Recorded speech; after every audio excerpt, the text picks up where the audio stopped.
The sky is so vast, isn't it? My little flare. Papa? Can you reach the sky and ignite the stars?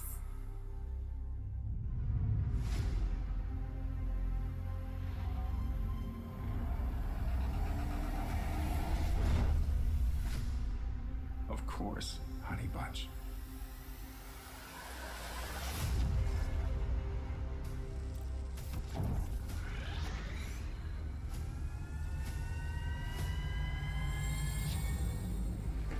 Papa never returned home.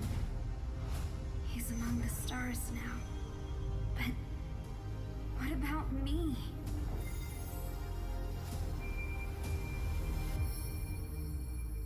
Have faith, little flare.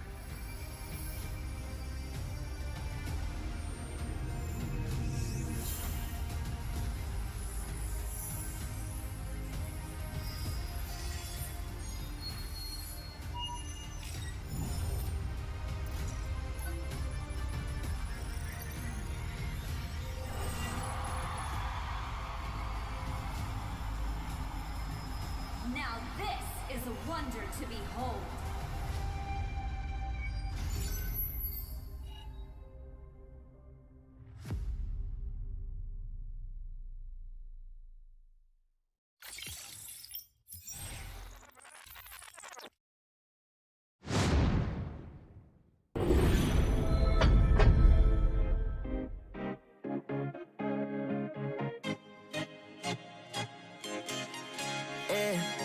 Loved you from the first time you called me lame. Loved you for your wits and your wicked games. Yeah, always on my mind, always in my brain. Yeah, with you the summer came and went in a day, and I've been craving you since the first time that I sat by your side. And I've been on my knees thinking time is gonna fix me inside. No, nothing's gonna make me forget, and I don't think I want to forget anyway, yeah, yeah. No, nothing's gonna make me forget. Yeah, I don't think I want to forget anyway, yeah, yeah.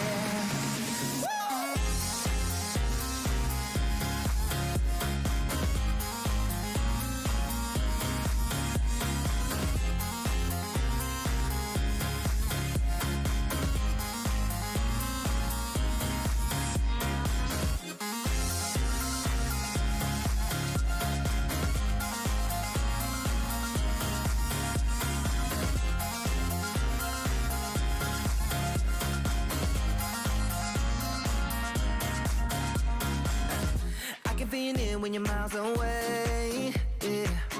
You can make it shine when the whole world rains. Always on my mind, always in my brain. With you the days are long and the nights are late, and I've been craving you since the first time that I sat by your side. Ooh, and I've been on my knees thinking time is gonna fix me inside.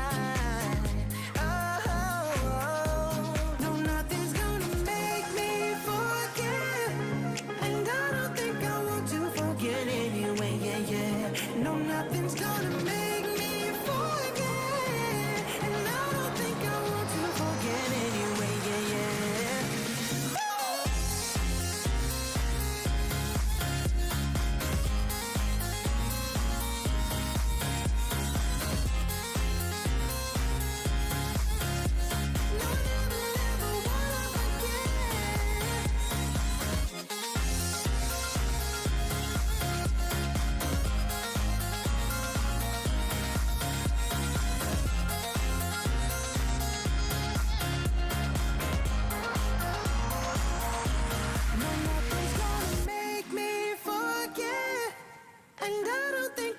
To forget anyway, yeah, yeah. No, nothing's gonna make me forget. Yeah, I don't think I want to forget anyway, yeah, yeah. Woo! Woo! Ladies and gentlemen, boys and girls, welcome to the land of the dawn. We are back with the Mobile Legends Scrim Academy Week 3, Day 1. And today, we've got a banger. But before we get into that, let's get into the Team 4-4 of the day. We are currently looking at Blacklist International. A little bit of keys to victory for them. Avoid overextending. Protect Haji and Oheb. Contest map control and beware of the wraparounds. Prediction for the MLSA is top 2. We've seen them compete in M3 and did a phenomenal job as the champions. So definitely expect them, if not first place, definitely reaching second. Now, a little bit of the hero of the day over there by Coach Deku. Wants to jump into a little bit of a build over there by Benedetta herself in M4. Absolutely, guys. And like I said, hero of the day, Benedetta, one of the rising picks in the current patch, right? Rising up in the ranks in the meta. We do offer here the builds here. We have the jungle build, going to start off with that tough boots with the icy retribution, the cursed helmet, guardian helmet, dominance ice, blade armor, and antique crest. Pretty tried and true traditional build path for those tank jungles. You should already be familiar with it. We have the jungle emblem set up down there in that bottom. And moving over to that XP side, because she is flexible, we have the warrior boots. Also can still use tough boots as well. If you need that extra armor, go with the warrior boots. You're looking for that magic resistance, that CC reduction. Tough boots is the way to go.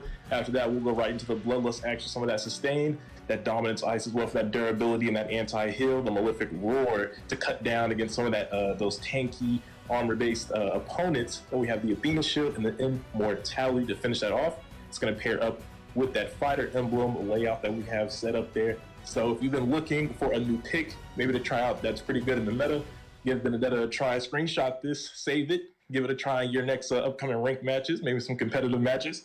And also as well for those with Benedetta, Petrify and Retribution, of course, for those spells there. And there you have it from the man with the plan himself. Now, you have the hero of the day for M4 and the team of the day, Blacklist.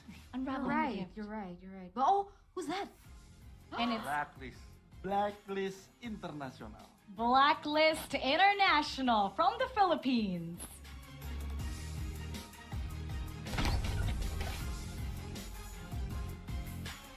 Will they go for the back-to-back win for the first time in history?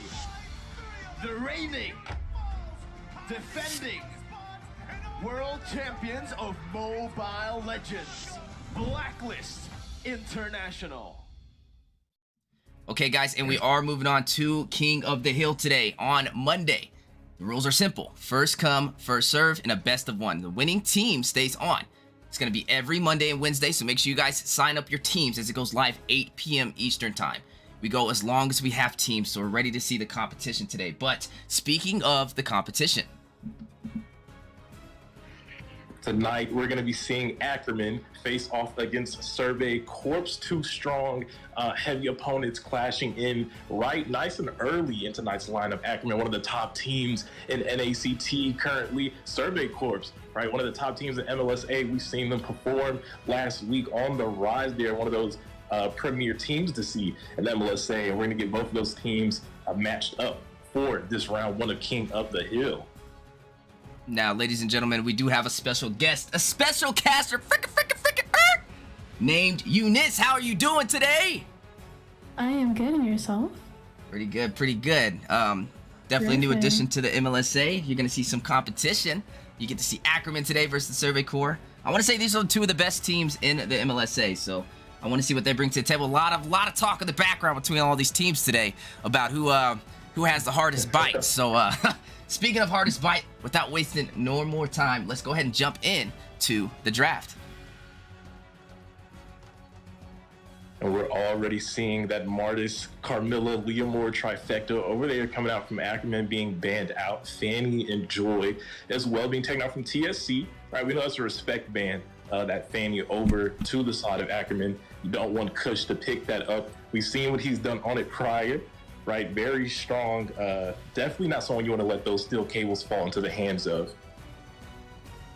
Oh, absolutely. And knowing that those two teams are very strong with every single role they have, making sure to prioritize those bans are definitely a plus for both teams. Definitely. And I know you're familiar with Ackerman, right? Everyone should be familiar with Ackerman. Do you know anything about TSC? Are you familiar with them in the MLSA? Actually, I got the beautiful opportunity to host the Deities Necessities tournament. I've actually watched their draft and their lineups. They're a pretty strong team. So knowing that they're going up against one of the other most strongest teams, which is Ackerman, they're going to actually have a pretty tough battle the entire game. I can pretty much assure you that for sure. And I couldn't agree with you more. We also have the same thoughts about TSC. Like we said, already one of those top teams out here. But speaking of top teams, Ackerman, right, picking up that Fredrin. Now, I hadn't seen them using the Fredrin as much over here in the MLSA, if at all, and especially not in that first pick. But speaking of that Deities tournament you were talking about, I did get to witness them use some of those real drafts of them. So they actually revealed some of those key picks, and Fredrin was a priority for them in that first pick. Oh, absolutely. And Fredrin right now in this meta is absolutely completely broken. I mean, no matter what lane you put him in, he's going to pretty much dominate with that perma-stun CC and all that. And that ult, man, that does a lot of damage. Definitely does a lot of damage. Speaking of damage, Face Ripper, a common face when slotted with that Gujin there, is definitely going to bring in the burst with that incandescence there. Nateman on the Karina, two massive magic damage dealers.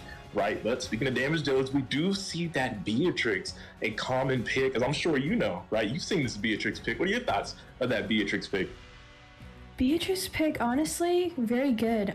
Early game, though, might be a little bit of a heavy struggle because we all know that Beatrix got pretty heavily nerfed within these past patches that came out. But pretty sure late game, as Beatrix gains more mobility, it's going to be actually pretty easy for that Beatrix to be able to kill. But looks like they're going to need a little bit of a heavy front line for the Beatrix to freely be mobile to kill the Team St. Corps.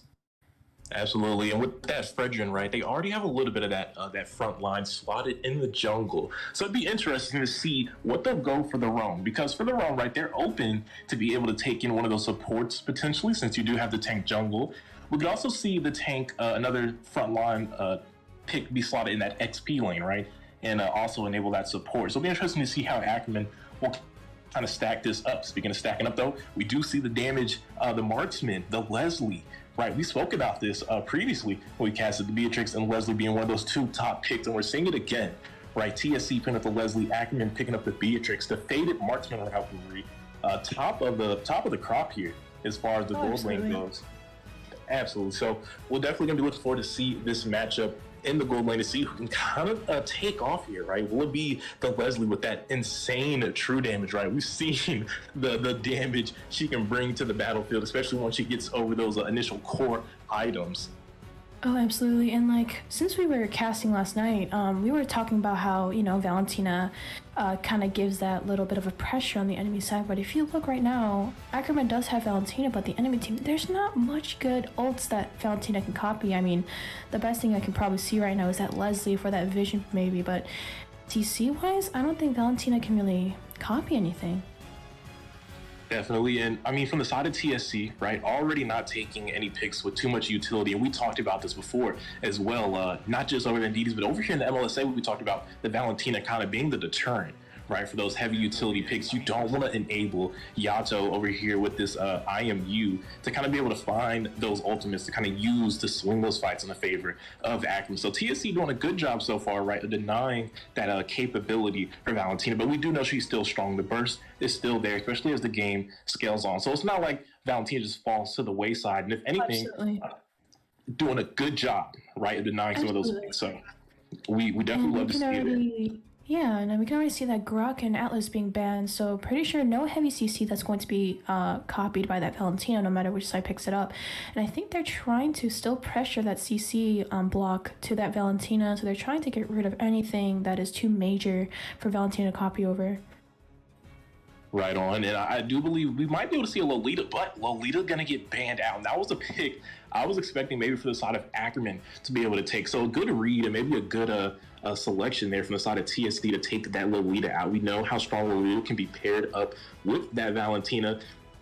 actually is a strong combo pairing with the team we covered today, Blacklist, right? One of their known pairings in that mid and roam, the Lolita and the Valentina. So, like we said, a good read from the side of TSC to kind of get that off the board. Diggy also going to be taken off the board. So the side of Ackerman might still be looking for maybe a CC option there in that roam.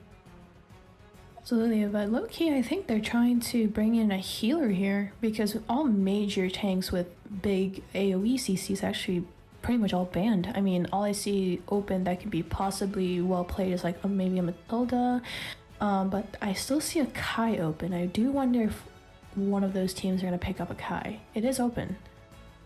Absolutely, it is. For the side of TSC, though, Kai would only be able to go into that roam position, maybe an XP, because Nateman does have a Karina, right? So the jungle is already off the board for a Kai. But for the side of Ackerman, they definitely could fit in a Kai, right, on that roam as well. But I would expect Mathilda, but TSC is going to go ahead and pick that up. So now the Mathilda off the board for the side of Ackerman. So that roam position pool is starting to slim down. Like you already pointed out, right? The Grok, the Atlas, the Lolita, and that Diggy's already gone. And now the mobility coming in from Mathilda has been taken away. So it'll be interesting to see what they'll slot in here. It's like they're going to go for that Raphaelia. So definitely with the healers, like you pointed out earlier.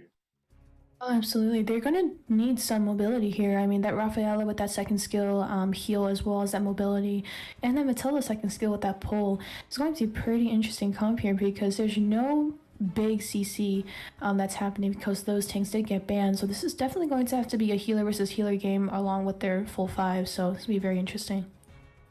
Yeah, I mean, if I had to be honest here, right, like we said, no major CC coming out from both teams. Well, besides Fredrin. I mean, Fredrin, I definitely count as like a walking petrify. The man is at the game, taunting and knocking out people. Absolutely. I mean, he's crazy. No matter what skill he uses, it's going to be a CC.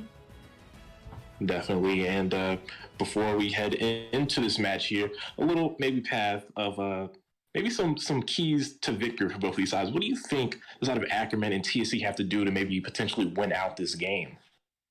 I mean, I think it's just going to have to be all dependent on team fights, and even if not team fights, it's going to have to be pickoffs. I mean, there's no major CC with that tank, so that tank is only going to be there for a little bit of vision, a little bit of that mobility speed boost. But besides that, I think that's just the best way to win it. I mean, each side has a really good draft going on right now. I mean, both sides have a pretty good front, pretty good draft going on, but the team side of Ackerman, they do have a little bit more CC reliant heroes compared to that other team, Straw Hats. They do have late game, which is Leslie for sure. It's probably late game. It's going to be dragged out, so for sure, it's going to be a very interesting match.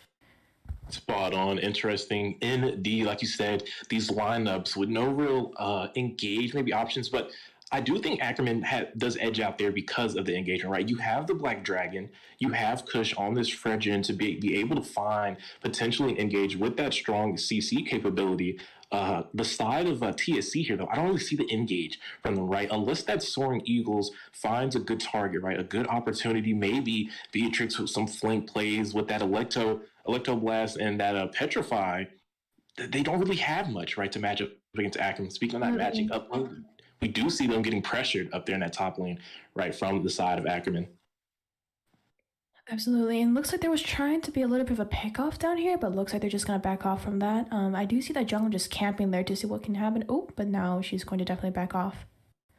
Definitely going to get backed off here ahead of this turtle, right, spawning in less than 20 seconds. You can see the teams starting to form up their positioning here. Ackerman doing a good job of kind of keeping control of the river, which is definitely what you want to do. If you plan on contesting this turtle, you want to have that positioning with that turtle spawning in right now. Speaking of spawning in, though, we do see Yupo a little bit engaged here. Petrified coming out, going to connect. Electro Flow, face with the incandescence. That's a first blood falling into the hands of Yupo, the hands of TSC, but that turtle also going to fall into the hands of Kush there. So a kill for an objective there. Neither one's going to swing into the favor of either team there. So that's just good plays, what you expect for two high caliber teams there. Absolutely, and I also think mentioning again with that river control, I feel like out of all lanes, that mid lane definitely needs to be controlled because that's the lane that has the most amount of vision. So from both sides, they're able to get that big vision to see when invades are going to happen and ganks are about to happen. So I think that's a big plus. But with that kill and that turtle steal, that gold gap is still not there. It's just a couple hundred right now. So to see where this goes. Definitely pretty even in between these teams. Nibiru Passion coming out from Kush, or not Kush here, Zia here, going to do a lot of damage over there to the side of Mar on that Beatrice. Going to go ahead and force him back, which is pretty good. Now he can potentially go for a wave shove, right? Be able to shove that wave and to deny some of those minions for Mar there on the Beatrix. But ahead of that, let's take a little look at these items here. What do you think about these? So far, they look pretty good. I do see that both jungles already has that Molten Essence built in, so pretty sure they're kind of neck to neck right now. I do not see any core items coming in from anybody yet, but those marksmen definitely have some small items that can definitely be very initial in pickoffs. But speaking of pickoffs, we do see Face Ripper finding a kill on Zia there in the top lane. Gonna get terrified there, but the side of Ackerman finding Mar here. Soaring Eagle gonna connect. Kush gonna pick up the kill on Mar. It's a 1-for-1 trade right now. The members of Ackerman still look for more. Look for Nathan and the Terrify. It's gonna go ahead and connect that energy eruption. Not gonna connect, but the kill is gonna find it anyways. Double kill in the hands of Kush. A 2-for-1 trade so far. Norris with another Soaring Eagle here, but the members of Ackerman won't let him go. The Terrify and the Appraisers. Raph is gonna find, and that's a killing spree for the side of Ackerman in Kush's hand ahead of this turtle spawning in less than 10 seconds. absolutely, that was a beautiful play by Ackerman. I mean, all that pressure and getting that set up for the next turtle down here. Everyone's up top. I honestly feel like Ackerman right now has very good control of that mid lane, but Speaking of that mid lane, we do see Guzhan able to find a kill on Zia there in the mid lane. Yuzhong going to find a trade, though, with that Black Dragon form. It's the 1-for-1 trade ahead of this turtle right now. The members of TSC currently grouped up in the mid lane. Side of Ackerman still waiting, right, to be able to go for this turtle. Their marksman is down currently, so a little bit of advantage. But Kush is going to go ahead and start it up anyways while Nateman is starting on this blue buff.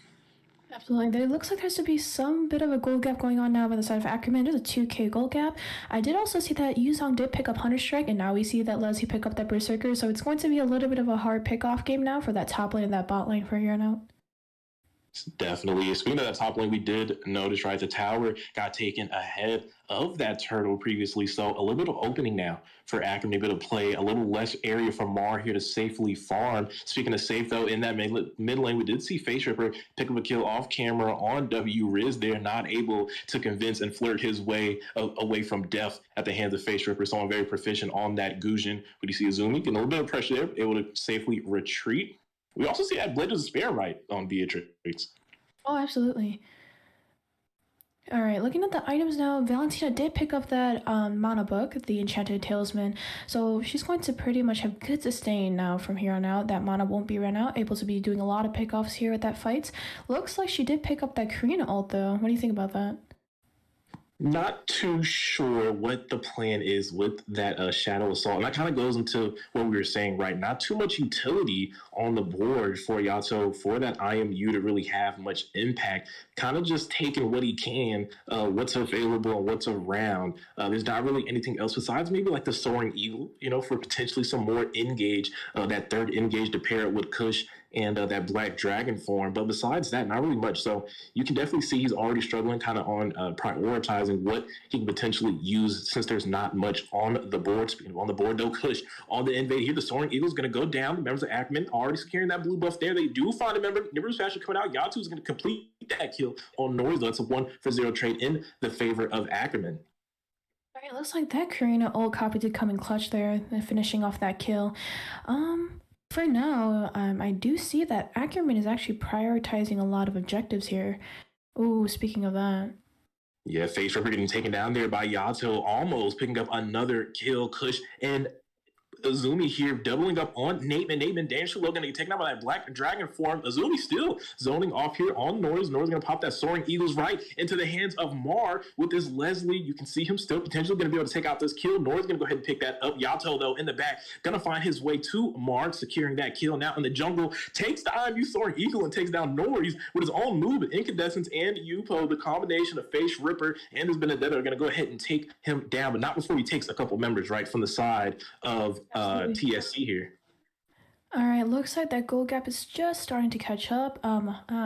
Looks like Ackerman just took turtle, so there's going to be at least a 3k gold gap right now. It's very, very close to a 3k gold gap. Looks like side and top, bot and top did swap lanes to help pressure up that lane. I don't know if that swap was really necessary. I mean, they both have turrets up. They both have the same second tower tier power soul up, so I don't know about that push, but that mid lane definitely needs to be pushed. Definitely needs to be pushed indeed. We can definitely see, though, it's already in favor, right, of Ackerman. They do have the most pressure on that mid lane tower. And with those side lane towers already down for the side of TSC, if they lose this mid tower, which we might see happen right now, will definitely squeeze them into an uncomfortable position as far as map positioning. Speaking of positioning here, Kush going to find a way to go ahead and take out Yupo here on that tower dive. The members of Ackerman are going to go ahead and take down that mid lane tower thanks to Zia on this Beatrix. Not having the greatest game KDA wise, but still finding those important objectives, those towers, right, to be able to close out this map a little bit. That can also aid them in closing out this game against TSC. I mean, you can already see that even though the goal leader does not have much kills right now, I mean, the side of Ackerman does not even have a single kill on that marksman, but that marksman is prioritizing every single turret push that possibly could be happening. I mean, look at that mid lane just got pushed all the way down to their inhibitor turret. And with that, I mean, all those towers down, they're going to lack a lot of vision. And that's not like, you know, the Matilda can literally head dive into all those teams. The Matilda's there for just mobility. But looks like all of them are getting pushed up top. I think they're trying to force a top push here. Definitely could be forcing something here in the top lane, but it's interesting that you pointed that out, right? With that Mathilda, with that support, not going to be able to have the ability to kind of contest these bushes right now that they've lost so much vision. But speaking of vision, let's keep our eyes here on something important. Let's take a look at these items as we head into this 9-minute mark. I mean, these items are pretty looking, they're getting the core items. I mean, what can I say? That Leslie, though, interesting shoes. Rapid boots on Leslie? I mean, it could be very good for mobility, but I mean, I'd personally build speed boots to get that extra damage from that speed boots, that little knife. I forgot what that name is called, but I would get that. I mean, rapid boots is not bad here because they do need to initialize team fights, so interesting. They could indeed, but we do see Leslie picking up that tower in the top lane. Gonna go ahead and recall, and the rapid boots, right? In this match might be for that speedier repositioning, right? Especially paired up with Noise on this Mathilda. Like I said, we do know the Black Dragons there. The Raphael over to boost the mobility from the side of Ackerman might come in handy to be able to move around in that camouflage state to kind of land some of those poking shots, right, before being engaged on. So we can see maybe the rapid boots being in use for that. Speaking, though, of mobilizing the side of Ackerman on that top lane, zoning out pretty well there. Going to go ahead and pick up that tower. Kush going to go ahead and take that down for them. We do see them trying to force on this top lane inhibitor tower, though, as well. Maybe they're trying to pop that tower defense there as they do. The passive has been popped in that top lane. Enhance, or the First Lord here, moving down the mid. The Black Dragon form has been called in to do a good job on zoning. Kush as well, also back in the back line, trying to keep those numbers down. Black Dragon has landed a massive set, though. A 2-man Petrify. That's going to be 2 kills. Make that 3 kills. A double kill going into the favor of Zia here. The members are falling. It is now a 4-2 situation here. The side of Ackerman looking to close out this game, though, but they're not able to lock onto the turrets yet. It seems like they're not having a hard time trying to end, but the mini wave now is coming in. They're going to go ahead and close this out as Norris is the last member, not going to be able to defend that, and Ackerman will secure the first win and King of the Hill. All right, looks like a very beautiful play by the Ackerman. I mean, Ackerman really heavily forced all objectives in this game, going from turtles and all that. I mean, looking at these items here, I can already tell that big goal difference between that Beatrix and that Leslie. I mean, 2k gold gap lead along with those sides, also with that big gap. Looks like the Roams didn't have too much of that big of a gap, but I mean, talking about gold and snowballing from that early game, I think is very good. And I mean, if we look at that data here, look at that turret push coming in from that Beatrix. I mean, Leslie tried, but you know, coming as a team to push all those turrets, definitely props to Beatrix. But besides that, I mean, this was a very beautiful play by the side of Ackerman. Absolutely. The macro was there for the side of Ackerman with those turret push capabilities with Beatrix. So a clean game from them as we go ahead and close out that match. And that's right, ladies and gentlemen. What a match. How'd y'all feel? That was intense, but I don't know. Ackerman with the closeout. Do y'all think Ackerman will go undefeated? Ooh, I mean, that's tough to tell. They did take out TSC, right, which has been one of the bigger threats at MLSA. So they knocked down one giant, right? But there's teams like Nefarious out there, right? We could see maybe a team like Nova show up. Maybe even some of those teams have been on a little bit of quiet end. Maybe Straw Hats coming back with the revenge from last week. definitely going to be very interesting coming from here. I mean, there's all these other really good, very strong teams coming up, so definitely a good challenge up here for Ackerman to keep going up the hill. Yeah, definitely going to be a good match indeed. I'm excited to see what these teams bring to the table. But ladies and gentlemen, don't go nowhere. Grab some popcorn, get your drinks, as King of the Hill is still running. Ackerman leading the way. They will go ahead and go against Nefarious on the upcoming match. The team who has won 4 in a row with the highest record of never losing a match. 4 in a row for King of the Hill. So the question is, can Nefarious take out one of the best teams in North America, Ackerman? Find out after our short break.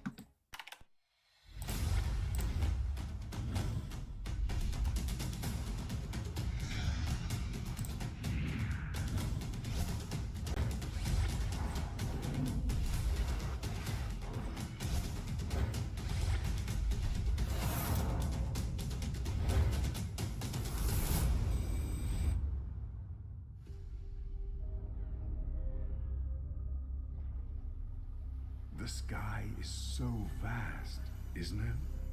My little flare. Papa? Can you reach the sky and ignite the stars?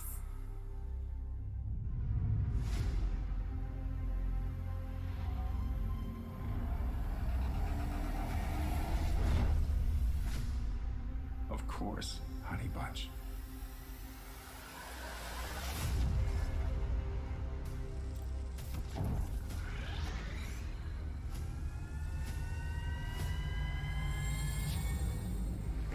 Papa never returned home. He's among the stars now. But what about me?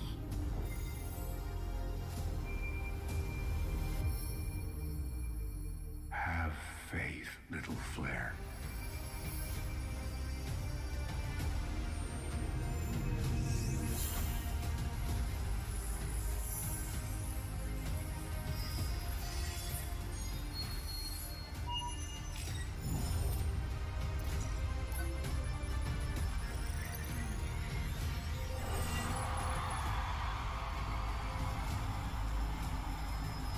Now this is a wonder to behold.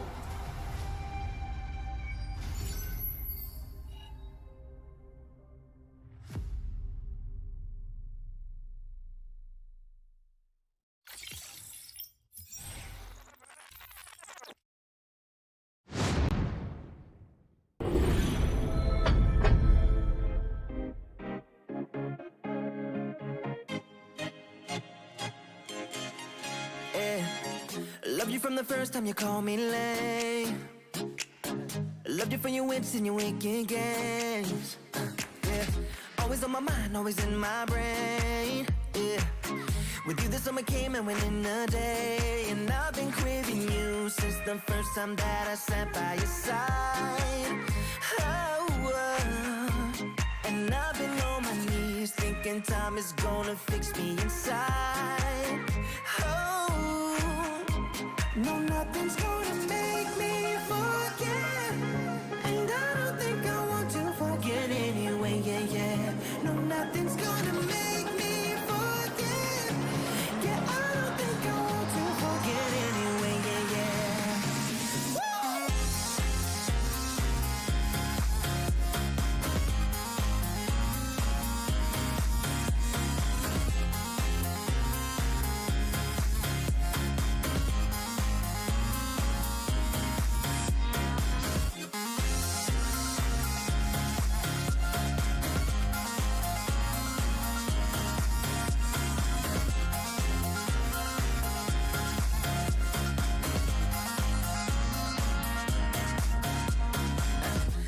Feel it when you're miles away, yeah. You can make it shine when the whole world rains. Always on my mind, always in my brain. With you the days are long and the nights are late, and I've been craving you since the first time that I sat by your side. Ooh, and I've been on my knees thinking time is gonna fix me inside.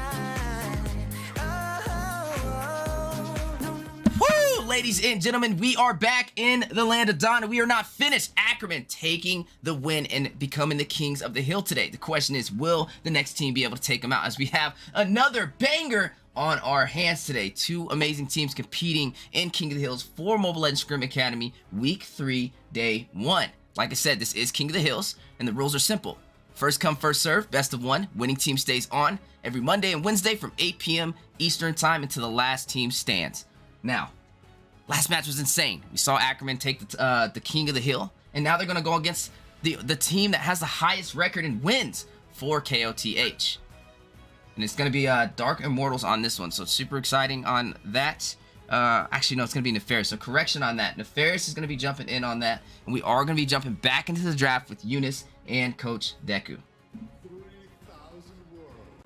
And as we're heading into that draft, we already see the conqueror of 3,000 Worlds taken out there, the Martis, and also that Wanwan as well being taken out by the side of Dark Immortals. We also see that Joy being taken out, and Eunice, we've seen that Joy get to walk in one of those other tournaments. And let's not talk about that.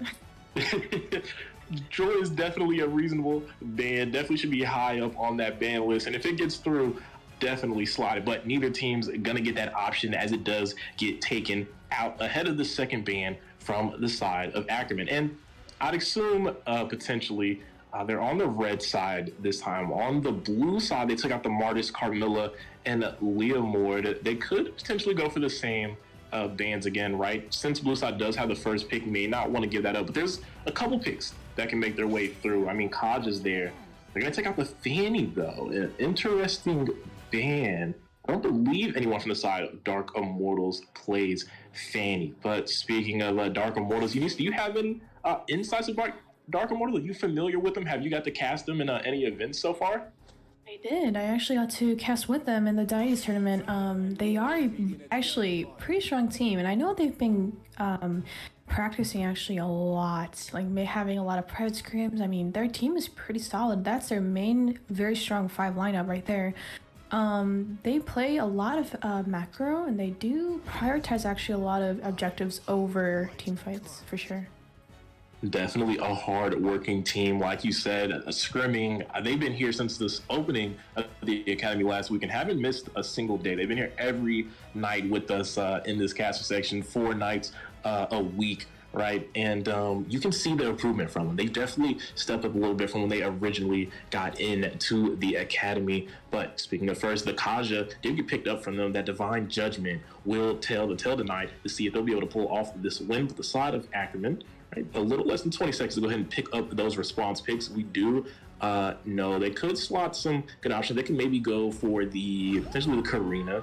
Again, we did see them go for the Karina last game. So go ahead and lock in the Cho this time. So Comfort coming in from the side of Ackerman. Wouldn't be surprised if potentially that Ling does get locked in, and it does get secured by Kush. So the Ling and that Cho getting locked in, the Tempest of Blade in way of the Dragon combo will be secured. But speaking of secured, Introvert is going to go ahead and pick up that Valentina. Kind of a staple pick from Dark Immortals, wouldn't you say? I mean, that is a pretty early jungle pick, in my opinion. I mean, that Valentina, I mean, whoever picks it up, honestly, it's just going to be a lot of pressure. But that Lance pick this early, though? Yeah, that's what I was wondering. So that Lance pick into that Kufra, I don't know what to feel about that, but I know that that Chow pick, in my opinion, is pretty good, because any suppression that comes from Kaja, Chow can pretty much kick that off and save whoever potentially just got ulted by that Kaja. So I think for right now, it's okay, but I do not know how that Lance is going to maneuver around that Kufra for sure. Absolutely. And I mean, it's funny that you mentioned, right, the Way of the Dragon, potentially connecting with Kaja going for those Divine Judgments. Kaja's been let through just a little. They let the reins go a little bit of him on that ban list. And the success I've seen from teams that have won against Kaja, the answer seems to be that CC, right? We do know the range of Kaja is very small. He did receive a nerf some time ago on that Divine Judgment range. So now very susceptible, right, to that CC, considering he has to get in such close proximity. And with that Way of the Dragon, right, the Tyrant's range, the knock-up ability from both of the G Kundu, also that charge from Kufra, definitely going to be able to spell a problem for Franco on this Kaja, and also going to spell some trouble for Lance. Like you said, a very early pick, and even with the Cho on the board, would kind of make you stray potentially away from the Lance because you already have that single target CC from the Cho, but they do lock it in nice and early anyways against that composition. Speaking of early, though, we do see the Lapu and Lilia getting banned out in the second phase of the draft. I do see that. I think they're actually trying to pressure out any very strong early game heroes. I mean, that Lilia into that Lapu and that into that Diggy to max out any type of bans towards that CC. So definitely that pickup is very interesting. I mean, they're just trying to get rid of anything that Valentina can possibly copy at this point. I mean, the bans are looking pretty nice, but I do see... I'm pretty sure they might ban another mid or possibly a marksman. Yep, there it goes. They do ban out the marksman. The Claw is off the board, and so is the Wallon. But both teams need to pick up a marksman, right? And we do know Leslie and Beatrix are both available.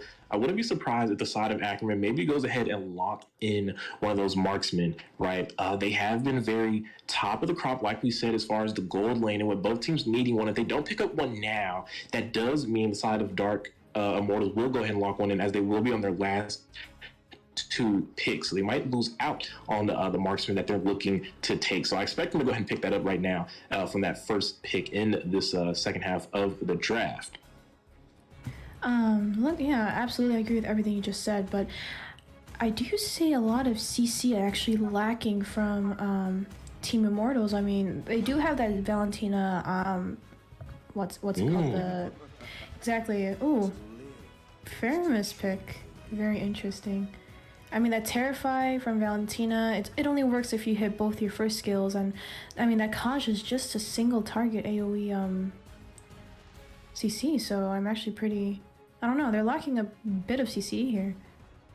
They are lacking a bit of CC, but not lacking any utility. With that Cult Altar being locked in now, they have something to offer to Introvert on this Valentina. Will they be able to capitalize? Not too sure yet, right? The composition isn't looking too strong. Like you said, the front line kind of lacking. It's going to be a little hard for Valentina to make something happen as far as getting in range, maybe staying grouped up with that team to proc that Cult Altar with the IMU. And they looks like they might just go ahead and lock in the Esme for their front line of that XP and the carry. A very interesting gold lane pick. Like we said, Beatrix and Leslie both still on the board, and Dark Immortal's not going to take either one. Just going to go ahead and lock in that true damage master on the carry. Now I'm wondering, will Ackerman go ahead and pick up one of the options? They are covering the Leslie, and go ahead and lock that in. So we already need to see at least one of these top dogs in the gold lane for one of these teams. And now we completed the draft, right? Who are you feeling like has the stronger composition? I feel like we already kind of hinted at it, but your final thoughts on it. Absolutely. I mean, the side of Immortals, I mean, that Valentina, Valentina's extremely mobile, and honestly, I feel like Valentina's a two-face mage. I mean, if you look at side of Ackerman, look at how many ults that Valentina can very easily copy for even CC. I mean, that Faramis ult pickup, that Kufra ult pickup, that Chow pickup, I mean, just to get out of team fights, that Ling ult pickup, I mean, that Leslie for just simple vision, I mean, the side of Immortals has a lot of prioritized ults that Valentina can definitely pick up. But it will be hard, right? Even if she's able to pick up something like that Way of the Dragon, right? The Tyrant range from W-Riz on this Kufra, it's still a Valentina at the end of the day. And that's kind of been the story for this Valentina pick. Even with those tank utility options, you're still just as squishy as a mage, so a little difficult to try to make those same impactful plays with them ultimates when you don't have the durability to go alongside with it. I would expect to see potentially Yato's Cult Altar be prioritized from Introvert in this match. Absolutely, we can already see that Chow rotating down, and that Valentina just lacking a little bit of mid control as we had that Roman mid pressure up in that mid lane. Speaking of pressure, we do see W-Ridge already with the early gank to connect the knock-up, taking Shadow dangerously low, narrowly escaping the gank there, but it's going to be forced to recall. Speaking of the recall, Introvert and Franco now making their way down a little too late here, but better late than never, right? Able to kind of pressure off the side of Ackerman now. They've kind of achieved what they wanted as far as pressuring Shadow Key down here on the carry. Speaking of pressure, though, Riz providing a little bit of pressure on Franco here, gold lane. Going to offer a little bit of poke there, but they're going to go ahead and disengage. Not much there to find. Both teams, though, a little bit of temperature check, but we are seeing this Cho in the top lane with these cuts. I mean, Cho's being very ballsy by cutting all of that. I mean, he's like very much past the second tier tower. I mean, usually we know that with cutting, it just happens right behind that first tier tower. So very interesting play by Cho. Interesting indeed, but Riz low in the jungle here, going to get forced off the flicker, but Ling is still going to find that kill as a first blood in the side of Dark Immortals. Yato going to trade that out on Franco with that for Ramus. That's a 1-for-1 trade in between both of these teams, and Lance able to pull off the sneaky recall in the jungle of Ackerman there.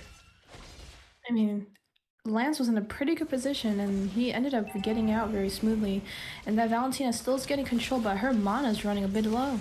Speaking of low there, Valentina getting taken out by the weight of Dragon. Yato going to complete that combo and pick up the kill in the mid lane. Franco lands here, looking maybe to potentially trade that out, but not going to find anything ahead of this turtle. But let's go ahead and transition over to that turtle while Ling is picking up that blue buff. Absolutely, and I think that the side of Ackerman definitely has prioritized over that turtle, since that Ling just came in a little bit early, but looking at it. Yes, coming in there, we do see Esme with the Falling Star. Going to go ahead and pick up that turtle, but Tempest of Blade is down. Backline Kush targeting. Esme going to go ahead and take that out, trading the turtle for the kill there. That is a 1 kill for the objective. And on the mid lane, though, Ackerman looking like they want more. We do see Coop connecting. Way of the Dragon is going to find Franco on this Kaja Tyrant's range to follow up the CC on that wall. They're going to go ahead and pick up that kill. We do see, no! Valentina with the clutch IMU picks up that Cult Altar and is able to save Franco on this Kaja. What a play from Introvert. Cooper still there, though. Going to hit that knockup, but with no members there with enough HP to follow up. Going to go ahead and end that scuffle in the mid lane. I mean, that is a beautiful, beautiful play by that Introvert. I mean, that Valentina, Fairy Steel, and looking at these items here, they're still pretty neck to neck. I don't see any core items. I do see a little bit of that pressure towards that mid lane. Valentina just got that book, so she should definitely be able to sustain. But gold laners, Leslie still hasn't bought shoes yet, but she did get her first core item, so that carry might be struggling just a little bit from here on out. Definitely behind in the farm, right? The Windtalker, pretty cheap item, but up against that DHS quite a bit. We do see the Way of the Dragon in the mid lane, though, from Azumi, but off target, not going to find anything. Speaking of that DHS, though, Carry does go ahead and pick that up, but speaking of pick up Shadow Key, going to get cornered in there and get taken out by the members of Ackerman. Now, Zia getting chased down by OM on this lane. He's going to find that kill. Now, been pressuring Riz here. Lance and Franco on this Kaja. Got him running in the river, forcing out the flicker from Riz, and that's a huge trade there. But we do see, right, a kill did happen off screen with Valentina in that mid lane, so that did go in the favor of Ackerman there as far as those trade outs. I can honestly see that both sides are actually really, really heavily prioritizing that mid lane. I mean, they're rotating back and forth, but that mid lane is most important to them because for both sides, they do really need that vision to make sure that their sides definitely do stay alive.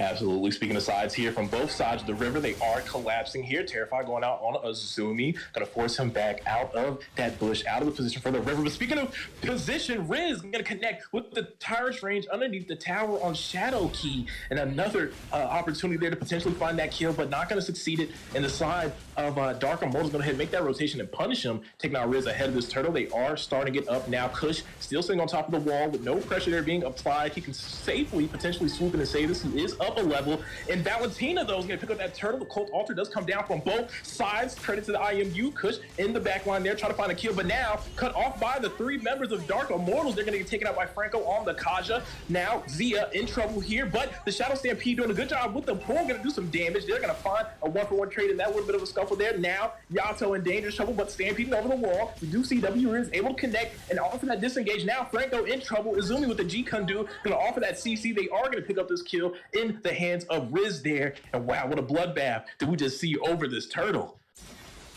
I mean, looks like both sides actually just got taken down, so sides are not really much of an issue with that mid lane. I mean, Valentina's just the only one there, but you can just see the Kufra from the back lane just kind of sitting there and when to do something, but looks like he's gonna just fall back, and that Valentina now has control over that mid lane.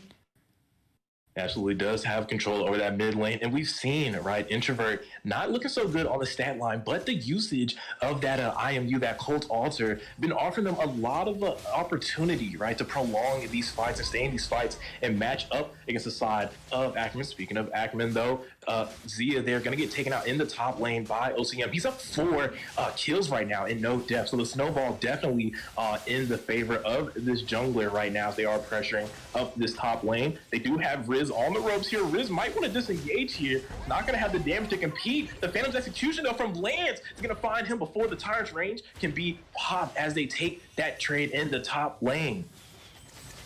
Ooh, speaking of trades here, Gato still in trouble. The falling star moon is going to connect. Gato 4 members there, going to pop the Colt Altar, but the return on you Colt Altar right now, we're seeing the mix and match here between. He's going to get taken down by Introvert after stealing that ultimate, but Kush on the rotation here is going to fall. Now he's in the fight. He has joined. Timbers of Blade has been popped. Going to find the kill on OCM on the lands here. Look for more jumping in between those blades. That's a double kill on Kush. Finding Introvert there. Zia does find a kill. Also in the fight, a double kill for Zia. And now that is 4 members down for the side of Dark Immortals ahead of this turtle.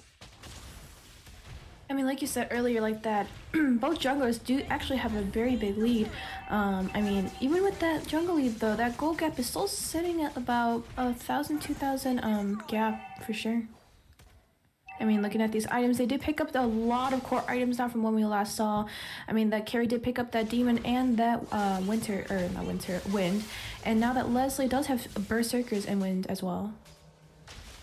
Definitely does have some damage there. We do see Riz go ahead and connect here with Franco in the jungle here. We could potentially see a Supples. Tempest of Blades being called out nice and early. Azumi in the front line, but is going to get terrified now. Getting slow, the true damage coming in. But the Colt Altar as well. Yato looking for the re-engage. Gets hit by the Divine Judgment. It is pop. The Colt Altar is not going to connect with anyone. Shadow Key going to find the kill on Yato. Kush going to find the kill to trade out on Franco. W Riz going to return that right there back on Shadow Key. The Marksman down for the side of Dark Immortals. Now we do see Lance has also been taken out. It's currently a 2-for-5 fight now on the map. Azumi still in the jungle applying pressure. Zia stepping up for the poke on Introvert, but we do see the member Fat Boy now being chased on the Esmeralda by Riz, but the disengage from the rest of the team, and the trade does go into the favor of Ackerman.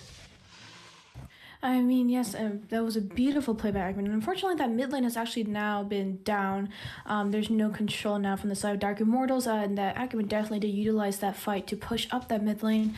And it looks like it's gonna all end up being team fights at this point. Definitely, speaking of a team fight, we do see a potential engage here. Fanboy taking a lot of damage. Riz with the perfect positioning, gonna connect the knocked up Kush in the background with the Timbers of Blade. Gonna find Introvert there. That's a double kill and the side of Kush with killing spree coming into the hands of Zia, finding Franco in the midst of that battle. That's a quick trade, a 3 for no trade there in between Ackerman. Riz lining up more with that deadly sniper as well, lining up Yato with the Shadow Stampede. Gonna go ahead and push them back as they go ahead and take this tower. That's 2 towers down in the bottom lane coming from that team fight. I mean, absolutely. I mean, looking at this now, though, there is now starting to be a huge gold gap starting from now on the side of Ackerman. Looks like that mid turret might get pushed down out again, but looks like they did end up defending it pretty well.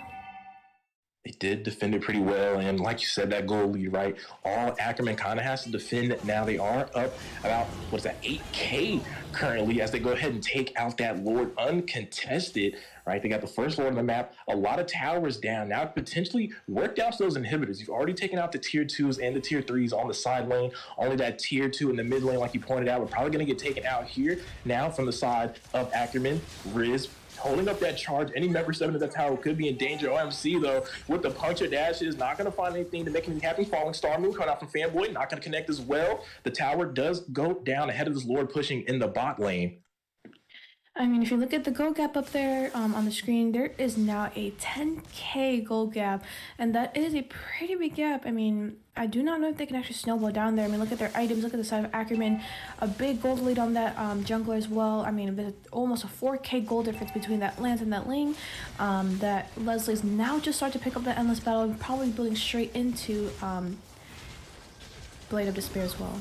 So Lulu's picking to pick up, though. The pace is picking up. Riz going to connect the tires range. Kush is going to swing in, pick up a kill as well. They're forcing the members of Dark Immortals back. They're all almost into the spawn there. That was a quick trade, a 2 for none. Now 5 members of Ackerman pushing in with this Lord. Another set here in the mid. They're getting wiped out. The side of Dark Immortals cannot defend. They've been taken out the game. And now Ackerman is picking up their second win in King of the Hill tonight. And what a landslide we just saw in this unit. What did we witness? Honestly, that was a very beautiful play by that Ackerman. They hit a lot of control early game, and towards that mid game is when they really decided to conquer that entire map and that river as well. I mean, looking at these scores, I mean, the items are pretty, they weren't tight neck to neck during the early game, but as soon as Immortals lost that mid lane control, I think everything just started to snowball down there. I mean, if you look at these stats coming right up, I'm pretty sure there's going to be a lot of pushing that's going to be happening from either that marksman side or honestly, even the mid lane side, because that mid lane definitely did get prioritized pretty early, pushed up when that gank happened at that bot lane. I mean, look at these. I mean, just look at the items. And now looking at these team fight participations as well, very, very, very high on the side of Ackerman, that Kush pretty much being there for every single kill and every single team fight. And we can definitely see those 2 marksmen definitely pushing up. Actually, the same amount of push up that happened for both sides. I mean, but at the end of the day, it was all towards objectives, and Ackerman really did prioritize those objectives as well. Definitely a well-oiled machine. Speaking of a well-oiled machine, though, we are going to go ahead and move forward in this King of the Hill series, taking it back over to Wheezy at the caster's desk. Man, oh man, what a plan from the side of Ackerman, dominating 2 wins in a row. They're on their way to 4. Like we said, Nefarious, they have the most wins in King of the Hill, and they are up next. The question is, can they snatch that crown off of Ackerman's head? Or will Ackerman beat the Kings, beat the ones with the highest title, and claim a new record for themselves? Let's find out shortly, as we will be back inside of King of the Hill momentarily.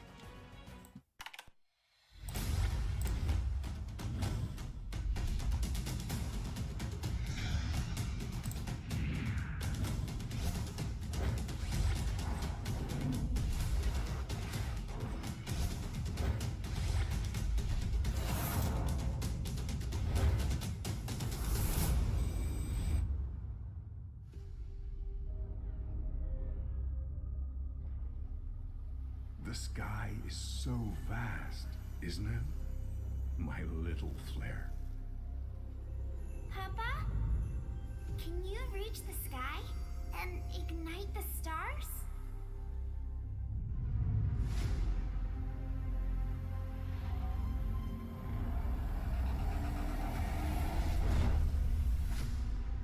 Of course, honey bunch.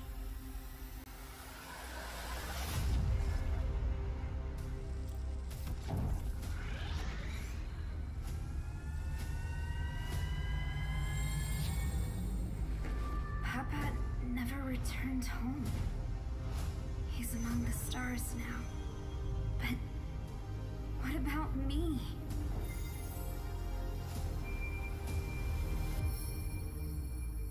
Have faith, little flare.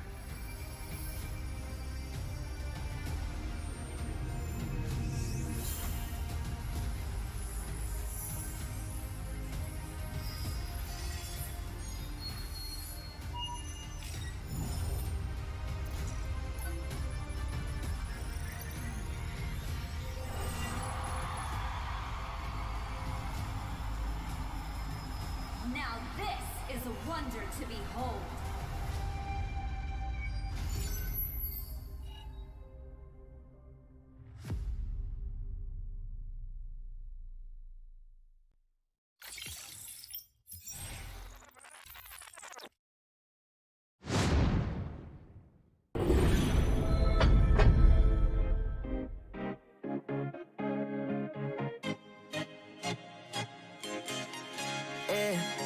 Loved you from the first time you called me lame. Loved you for your wits and your wicked games. Yeah, always on my mind, always in my brain. Yeah, with you the summer came and went in a day, and I've been craving you since the first time that I sat by your side. And I've been on my knees thinking time is gonna fix me inside. No, nothing's gonna make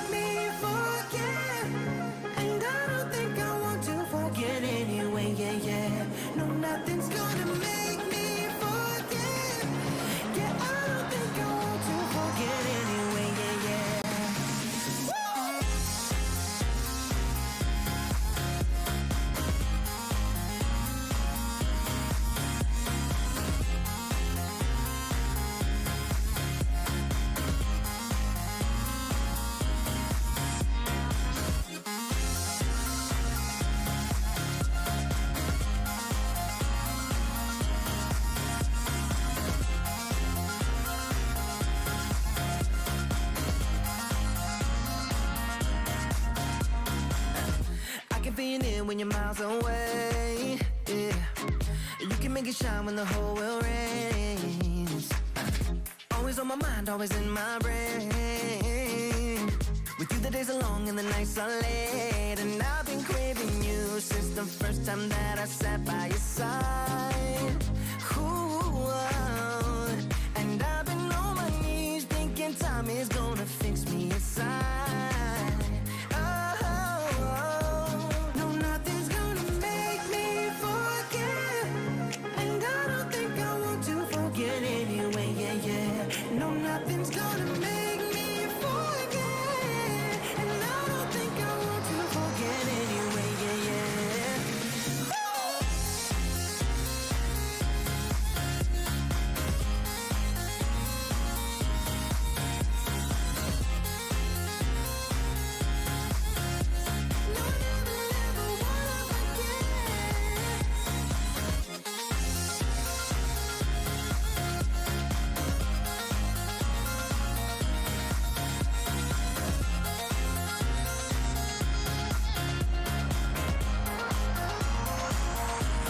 wanna forget. No, nothing's gonna make me forget, and I don't think I want to forget anyway. Yeah, yeah. No, nothing's gonna make me forget.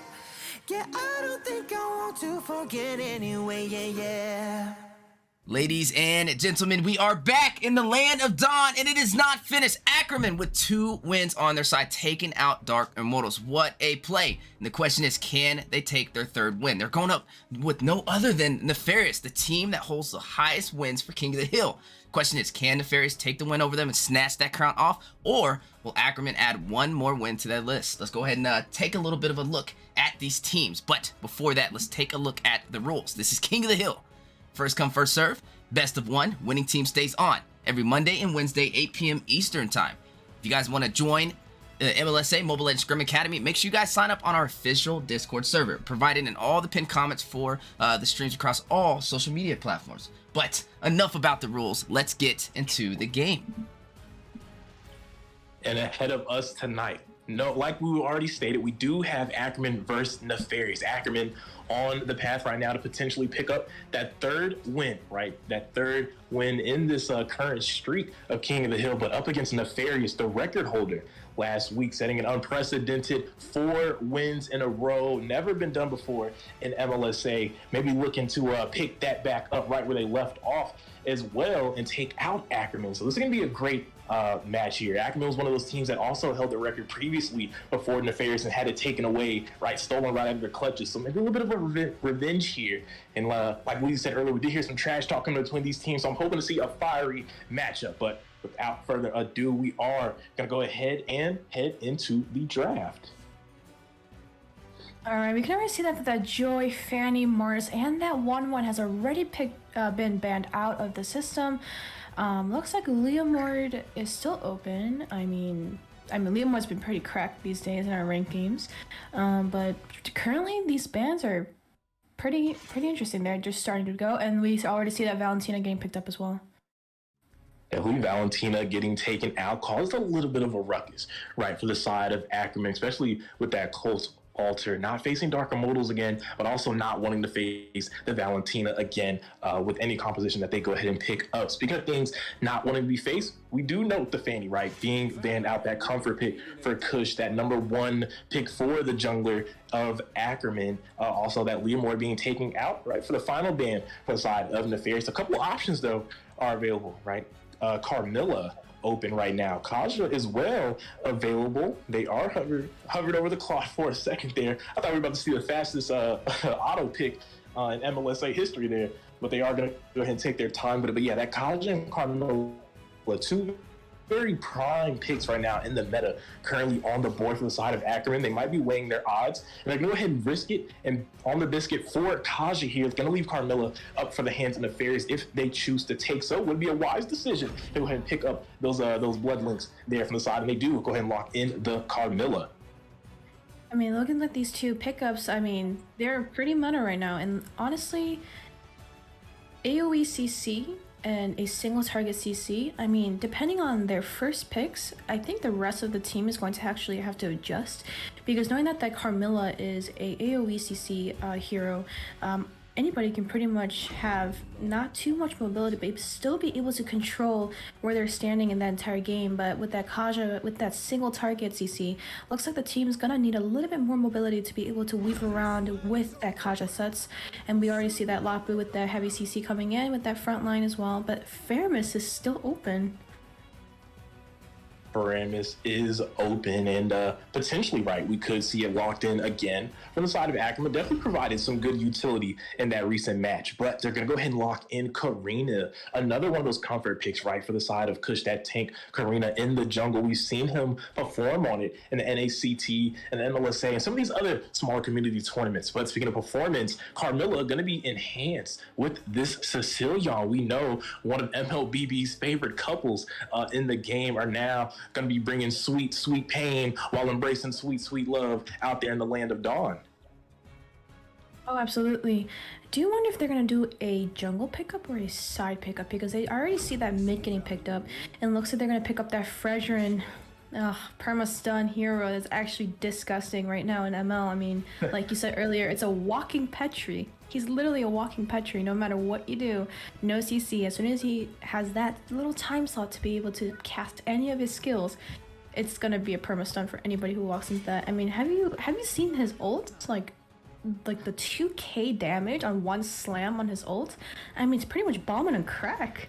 I think that's what Fredrin is, in my opinion.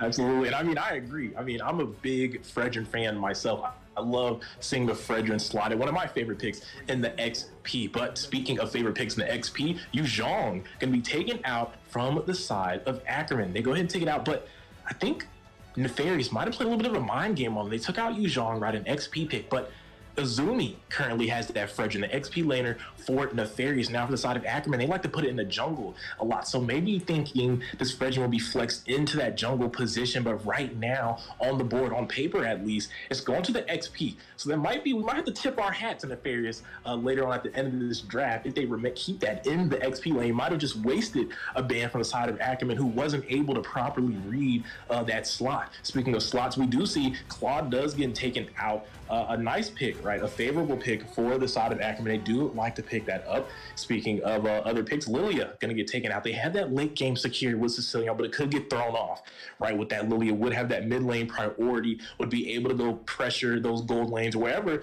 Lilia would like to go with those glooms, but now off the board, going to limit out that counterplay in the mid lane. I mean, you can actually already tell, I think Nefarious is actually banning any single hero that has the biggest advantage to getting to their backline, and that is just to protect that Sicilian out there. And I mean, looking at that Yu Zhong, like you were talking about, I think they did actually play a big mind game because Lop was already picked up, but I'm pretty sure they thought that Fredrin was going to actually be their jungler, but a Minotaur, and I'm guessing this is going to be, oh, looks like it's going to be swapped over to Paquito for now. But that deadly duo dance by that Sicilian and that Carmilla, I mean, that as soon as Carmilla gets sucked up by Sicilian and then gets spit back out, that's also a double CC. I mean, we already know that, and lately those two got a buff, didn't they? With their dance? They did. The cooldown that extra shield too. Absolutely, got the buff there, but a little less known fact, right, for Sicilian on Carmilla, that dance, right? When Carmilla gets sent back out, the skill 1 and skill 2 do get refreshed. So not only is a little bit of a CC, some extra durability as well with those shields, but you get the cooldowns reset, able to go for a little more combo play just from those 2 picks, right? You get 4 skills off Carmilla just from that little interaction. I find that super insane. Speaking of insane, though, we do see something to prove. Gonna go ahead and lock in that Paquito. We're gonna knock the lights out of Kush on this Karina, maybe unbeknownst to him. We did note they probably fell for that bait, thinking Fredrin was going to go into that jungle position, but looking like they're going to be held strong in the XP. Speaking of held strong, Yato going to lock in that high ground mage, that Eve, right? The real world manipulation very capable on this composition, going to offer them a lot of opportunity, especially for sieging, right? Sieging, the zoning, those neutral objectives, and those final pushes. A very strong pick to have in your back line, along with that carry, right? The true damage. We've seen it picked up in the previous match. And starting to see a little bit of a trend. Carry started to pick up a little bit. Not really sure about what's going on there. Maybe we'll see it be performed. Darker Moles picked it up. Wasn't able to secure that win, but Ackerman might be able to show us how you use that carry. Oh, absolutely. And carry, I know, has pretty much never been picked. I've never really seen carry at all. I mean, there's always a Beatrix and a Leslie, and there's still so many other prio marksmen. I mean, even Brody wouldn't be bad here, but I'm pretty sure Ackerman tried to favor a marksman that can pretty much burst down that Fredrin. I mean, no matter, even if you have a Leslie, honestly, you can't really tap down that Fredrin pretty quickly. So I'm guessing that it's for that Fredrin. I mean, I don't see any other reason why, and that Yves is probably there to give a lot of CC. But with that being said, I mean, that Sicilian obviously has advantage over that backline because Sicilian's very mobile, even though he's using his ults. But that Yves, once that Yves ults, she can't move. I mean, once she moves and she cancels her skill cast, I mean, she's just going to be stay put until she does. That's when she can move. But, I mean, looking at this comp, I mean, I'm not sure. I'm pretty sure that Carrie's going to struggle a little bit early with that Natan, as Natan already favors the early game pickoffs that's going to happen, that poke by that Natan. So we're definitely going to see a little bit of an interesting game here. Definitely. And while we are entering into this game, before the bias can set in, before we see any plays happen, if you had to choose right now, Earth's existence on the line, Martin Gun to your beam top, who are you picking to win this game? You really said Earth existence, huh? Hey, you're gonna really put me on the spot, eh? Right. Honestly, if I really had to just pick aside just by draft wise, I'm gonna have to turn it over to Nefarious. I mean, look at that. They have that Carmilla AoE CC coming in right there. I mean, there's not really much early game that Kasha can really do, but you know that Carmilla already has that skill 1 that gives AoE, and that Paquito and that Fredrin is going to really be an issue. That backline coming in by Sicilian, so I really think I'm going to have to favor that Nefarious draft over that Ackerman. Definitely, but that retro hand favoring Kush there, as he did pick up that litho nice and early for the side of Ackerman. Speaking of these sides, though, I'm a little curious on how these matchups are going to go. Fredrin into Lapu. A lane I kind of feel like ends up losing. Speaking of losing, though, we do see a trade going on the bot lane. Fushi edging out ever so slightly, right, in that HP advantage. Ooh, but landing a very critical skill shot there. Able to take Zia pretty low down there, having to play safe in that bush. Speaking of safe, though, in this jungle, we're seeing some action. Kush is picking up the pace right now in the face of the members of Nefarious, looking to secure this blue buff, and he could. He's up a level, right? As long as he can stay alive, but the damage is there right now. He's pretty low. Something to prove. He is kind of stuck in there, but the Shadow Assault might have got him out as Yato picks up that first blood, but the knockout strike from Something to Prove over the wall. Not going to be able to connect and take out Riz there. Remember Ackerman, right? Able to pick up a kill there, the first blood, not able to pick up the buff, but picking up a kill there off screen. We saw Zia somehow able to win that trade in the gold lane after previously we seen Fushi was actually up in there. So I'm not sure what happened. Maybe a bit of a misplay. Speaking of misplay, this might have been the wrong call to stay in the lane because Something to Prove is on the way now, looking for Zia, forcing out the flicker. Not going to be able to close the distance though afterwards, and Zia narrowly escaping with his life. I'm actually pretty intrigued on how that Natan lost that fight with that carry. I mean, like we said earlier, that Natan definitely has that first skill, even his first and second skill poke. I mean, just that, but enough should be able to actually lower down that carry pretty low. But looks like that mid lane is actually starting to lose a little bit of control as Akaja is starting to clear that mid lane instead of that Yi. Definitely. Speaking of losing control here, the members of Nefarious wilding out of control, going to pick up that kill on Azumi ahead of this turtle. That's going to be a number advantage for the side of Nefarious, but it looks like they're getting zoned off, maybe potentially by Riz with this ring of punishment here. Kush constantly still taking it down, is going to go ahead and pick it up. Something to lose here, throwing down the wings, but not going to connect now. Stuck in between the members, but the dance though from Sicilian going to go ahead and pick him up like an Uber driver, dropping him off to his destination. That is a tip-free ride, but Kush in the jungle with a little bit of pressure there with the invade, taking the turtle, maybe trying to look for a little bit more, and the side distraction, the side show in mid lane has come to an end. Absolutely, and looks like that gank, I mean that by the Kaja was very well zoned out. And if we look at these items right here on the show on the screen, that carry did pick up that wind talker already first thing pretty early. The ton I'm not seeing much. So we should still see a little bit of struggling in the gold lane, but we should still see. We are seeing a struggle here, a power struggle here in the jungle. Azumi with the rotation, what you want to see from your XP, gonna take out Paquito here with that Brave Fighter stance. The members there pressuring now on the gold lane. 3 members are Acumen cutting the lane now, but also 3 members in the mid lane for it. Nefarious being met with some resistance though. Riz and Zia gonna go ahead and secure that cut, but Zia's gonna take that opportunity to go ahead and back. They're not gonna go for the push. Azumi though on the tail of the other Azumi. We're having an Azumi versus Azumi matchup. I didn't even know there's some twin action going on up there in the top lane. Azumi, though, looking for the combo potential up there in the top. Speaking of combos here, we do see some below, but oh no, back in the top, Azumi still going for more, trying to prove who's the superior Azumi. That Azumi is indeed on top as he forces the Lapu back on the retreat. Azumi now going to have advantage in that lane, couldn't be able to shove in that minion wave to kind of make him lose some of that gold, some of that XP. Kush again. Oh, did we just see Kush steal that creep with the retribution? I think we did. Kush definitely in the face of something to prove who's down 3 levels to Kush. Kush now in between 2 members, but going to be able to find his way up out of there. I mean, we got to speak on it. Right, that pace there. Speaking of pace, Zia picking up a kill. 2 kills right now, 0 deaths for Zia. And that's what you want to see for your carry, your late game marksman scaling nice and early with those kills. Speaking of kills here, Kush right now looking for the kill. Gonna pick up a kill on something to lose. Nothing to prove there. Going for the Shadow Assault, trying to find the kill with Azumi. But the Appraiser's Wrath. But what a play! The outplay! But he still is gonna fall out to the Fredrin. But that Shadow Assault almost proving victorious in that trade. Speaking of trades there, something to prove now, kind of between 3 members. Real world manipulation, reality setting in, as something to prove is going to go ahead and get taken out here. Riz trying to push the tempo. Brave Fighter stands in by Lapu. They're trying to find some on Cecilia on the flicker. Stun's going to connect. That's a double kill. Falling into the Uzumi. They're the top laner for Ackerman. Going to go ahead and find another kill for their side. Right in the mid lane here. A little more action. Something to lose. A little bit of stun. Nathan going to go ahead and ult in there. Zia going to get forced out, taken dangerously low. So much action between these teams. Obviously, though, still going in the favor of Ackerman, who is up 9-2 as far as kills on the board. I mean, I just want you to notice, I'm pretty sure you did. Look at how much tension there is in that mid lane. Have you been noticing that? So much tension.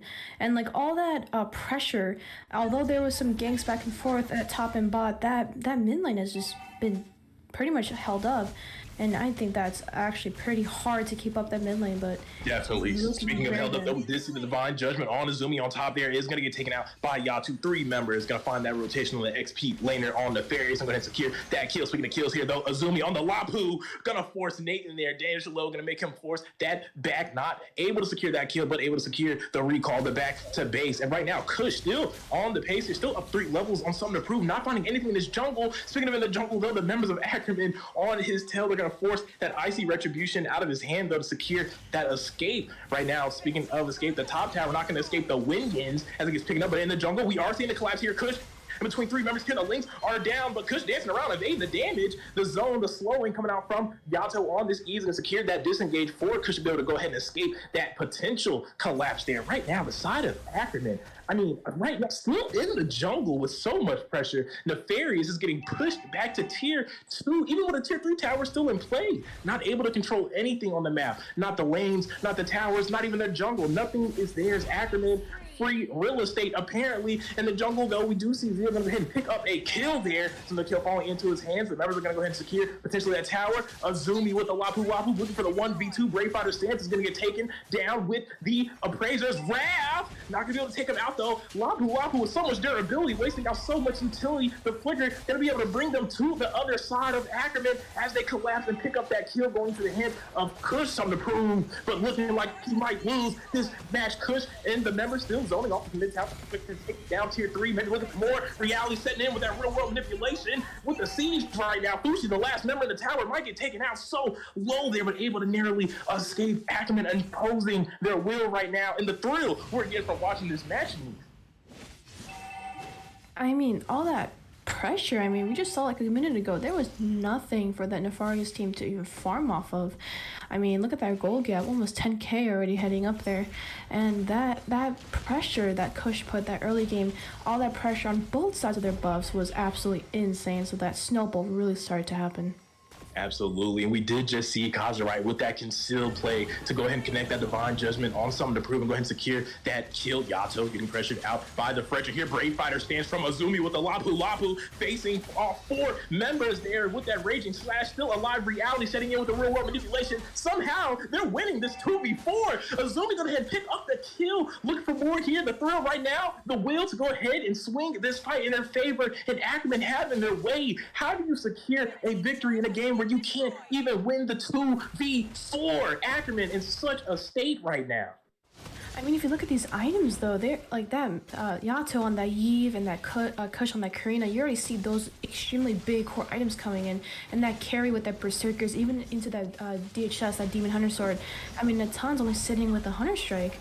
I mean, there's going to be no damage coming in at all. Speaking of damage, we did see the 4-man link from coming out from Carmilla, but they're still not going to be able to win the fight. Zia going to pick up the double kill in the middle of that Reality. Going to send with that real manipulation. Triple kill going to the hands of Zia. That's 3 members down. No, we got 4 members down for the side of Nefarious, as they're still going to keep going for more. Kush going to pick up the double kill. Going to find Cecilion, and again, Ackerman is going to secure this win with no members alive, in the Lord and all the strength of Ackerman will secure the 3rd win and King of the Hill. I mean, this looks like a very, very secured win actually by the side of Ackerman. I mean, they executed their draft really, really well. All that pressure, though, I think that pressure was a big issue for the side of Nefarious. I mean, they did have a really good draft, but Kush really, really went up to their face and was like, I'm just going to take all your jungle. It's all mine. Yeah. But looking at these, yeah, absolutely. I mean, looking at these items, we can already tell that Eve already has that glowing one on the Ice Queen one. Lots of CC coming in from that Eve, even though that Eve is not an actual big CC hero, but that's slow. I mean, if you've ever seen any mages but that Ice Cream one or that glowing one, that burn is disgusting. I mean, looking at these items, you can already tell a big difference. I mean, that Pukito barely just got his first core item. I mean, compared to that Lapu, 3 items are already built in. It's the same thing with that Marksman. I mean, 3 core items, and then Natan unfortunately only just had that Hunter Strike putting in, so no crit, no attack speed whatsoever coming into there. And I'm pretty sure looking at that team fight score in just a little bit, we're gonna already see that big team fight participation, that big push coming in from that carry for sure. That carry was all around the map, securing that mid lane, pushing up that bot. I mean, all of them were cutting the gold laners. I mean, look at that push. We can already see that from the Nefarious side. There's no push happening because the amount of pressure Ackerman put, insane. Definitely, and we know that curse comes in 3. Ackerman picking up to the 3rd win, but will they be able to get over the hump? Not many teams, only Nefarious, able to secure a win after that 3rd. We will see if they'll be able to pick it up, but we're going to go ahead and swing this back over to the caster desk. Steph Weezy, let us know what's going on, man. Man, what a game, ladies and gentlemen. Ackerman taking out Nefarious in a dominant fashion. Honestly, the most dominant fashion that I believe the MLSA has ever seen. So that's surprising. Definitely with Nefarious being one of the teams that have held one of the highest titles. But now Ackerman looking really strong. 3-0.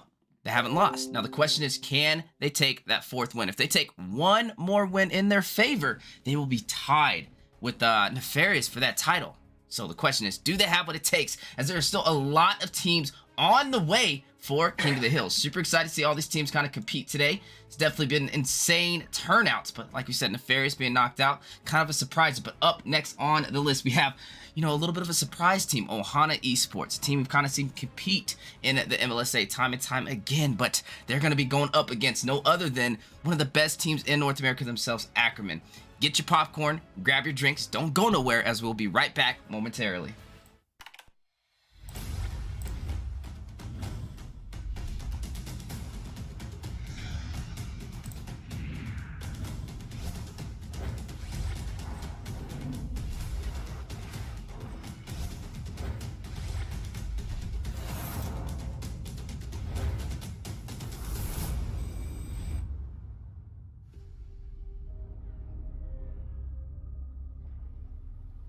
The sky is so vast, isn't it?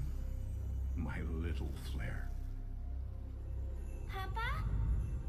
Can you reach the sky and ignite the stars?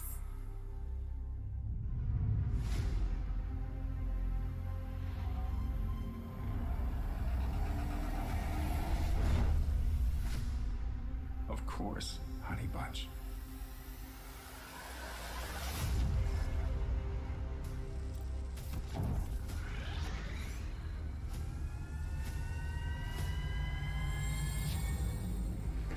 Papa never returned home. He's among the stars now. But what about me?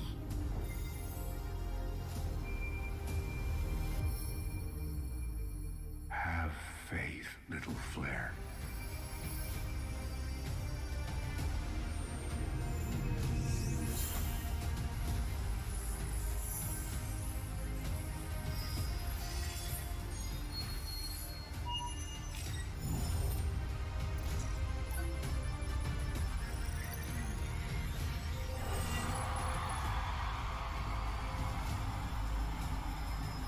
Now this is a wonder to behold.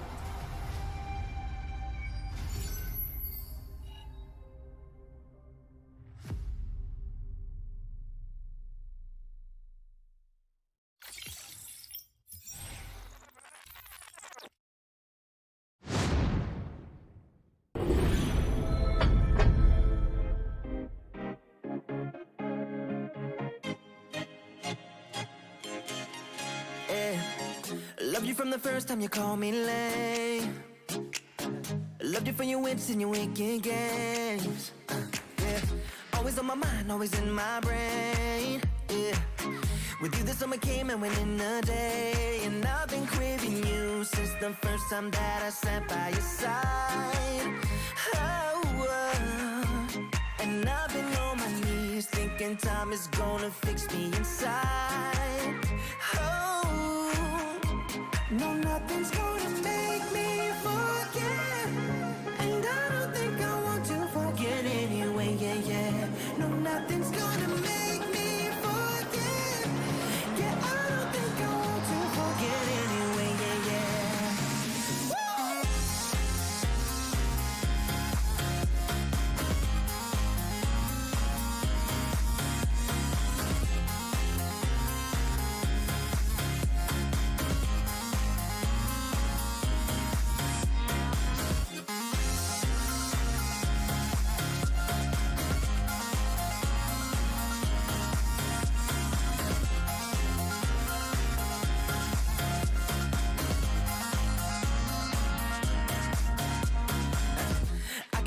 When you're miles away, yeah, you can make it shine when the whole world rains.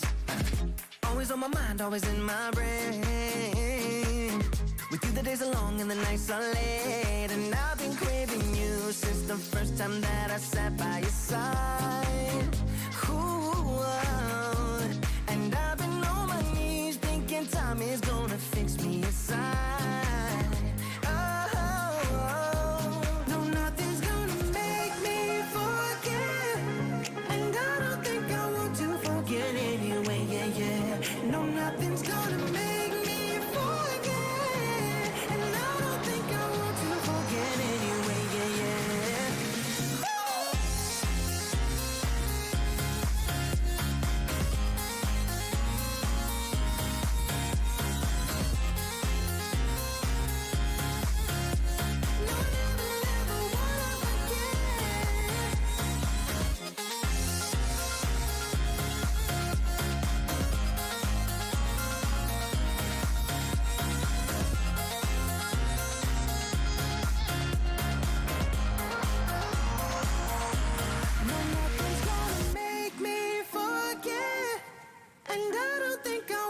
Forget anyway, yeah, yeah. No, nothing's gonna make me forget.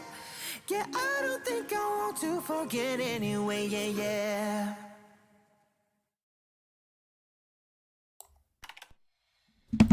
Woo! Ladies and gentlemen, welcome back in the Land of the Dawn for the Mobile Legends Scrim Academy Week 3, Day 1. We have a banger, Ackerman taking out the champs with the highest title for King of the Hill, Nefarious. And now Ackerman is sitting 3-0. So if they take another win, they will be tied with Nefarious's record for 4 wins in a row.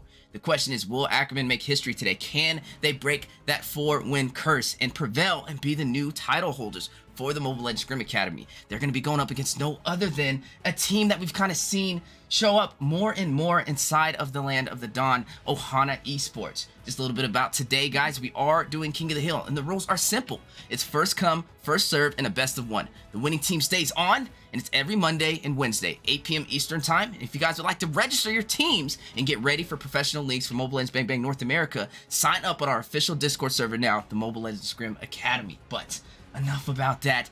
Like I said, an intense matchup. Gonna see Ackerman try and take their 4th win to tie up with Nefarious on that record against Ohana Esports.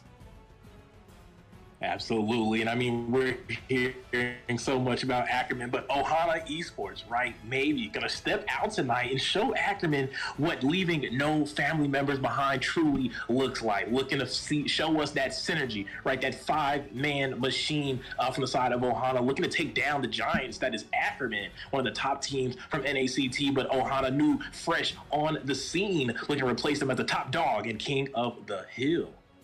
Speaking of King of the Hill, we are stepping into the draft. Man, this is exciting. A bold statement already from the side of Ackerman as they know we need one more win to tie that title, and Riz locking in the Fanny. We might see a little bit of a Master Cable on our hands today. And then speaking of Master and high meta, high pool heroes, Yatato pulling out, man, that's a Master itself trying to say that name, pulling out the Selena, which is going to be interesting. Not something we've kind of traditionally seen over here in the MLSA, and this might be a first time. Definitely one of the... Oh, no, the second time. This is the second time we've seen the Selena out here. But I can't tell you what else is the second time we've seen. It might have been the most costly mistake.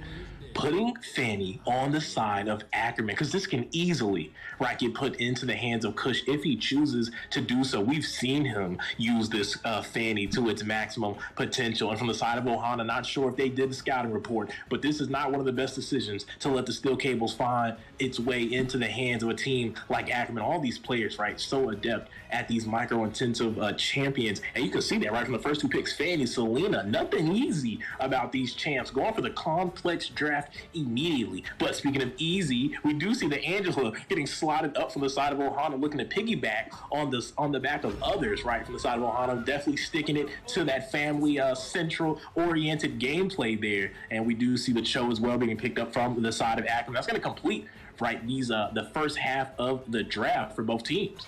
Now, looking at the first phase of the draft, you got to look at what did you take from it. Usually in the first part of the draft, you want to secure those flex picks to work in your situation. You know, make the most out of the draft in your favor. Looking at the side of Ohana, they took Angela. In theory, it works. You got a support on your side. Use that heart guard. Attach yourself to somebody. Provide some slow. Provide some health. That additional support that you need to kind of win that fight. But locking in that Kufra, kind of forced to do that when you saw Riz lock in that Fanny.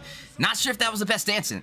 Like, you have the Kufra for the frontline presence. You have the Angela for the support. But right now, you are going to be lacking in damage. And I'm going to assume, just the way this is looking, this is possibly going to be an Angela, either side lane or mid lane. But I'm curious to see exactly what the plan is for Ohana going forward. Looking at the draft so far, Martis being banned out, Valentina, Faramis, Leah Mord, Wanwan. Nothing out of the ordinary. I like the way the drafts are going. But the question is, for damage, picking out the Zalong over there for the side of Mel on Ohana. Now, this is an interesting draft. I'm not even sure I would have predicted that. We know what Xylon can kind of prepare with. He can give you that burst damage. He has the mobility across the map. And it looks like they are going to plan to slot him inside of the jungle. Not something you typically see on the NA side of things in terms of meta. So we are seeing more of that wild card style draft from the side of Ohana. We've seen time and time again, teams that kind of draft like this, you have to make sure it works in your favor. When you go in with a wild card draft, you have to know to play around that draft and to the strengths of it. And I'm hoping that with the Xylong side of the jungle and locking in to finalize that draft, that Ruby, Ohana has a game plan to take out Ackerman, one of the best teams in North America, and also has a comfort pick locking in that Fanny. And they don't really have, the biggest counters to go against it. Yeah, you have the Kufra, possibly the Xylong to pick it up. Ruby for a little bit CC, but is that enough to tangle up them cables that Fanny will be dishing out today? Definitely. And I mean, speaking of those counters, I hope they brought some traffic cones along, maybe some detour lanes, because that is a Johnson being picked up by Kush in the jungle. And I mean, talk about wild card, right? We saw the Zilong in the jungle. We know Zilong from the side of Ohana does get prioritized for them. Mel featuring Amelia is actually quite the Zilong player, Zilong main, if you will, if you could believe those exist, a pony in his own right. But Kush picking up the Johnson, right? This is Optimus Prime in his true form here, entering into the land of Dawn. That is so much engaged from the side of Ackerman. You got the Johnson there, right? You got the Cho, the Selena, the Fanny, Steel Cables, Abyssal Eras, Way of the Dragon, right? Rapid Touchdown. There's so many ways, so many abilities in play for Ackerman to find a way to go ahead and engage on Ohana. It's going to take a lot of pushback from the side of Ohana. They're going to have to show some resistance to deal with the side of Ackerman. Definitely gonna have to show some resistance. I love how you said Xylong with the pony, right?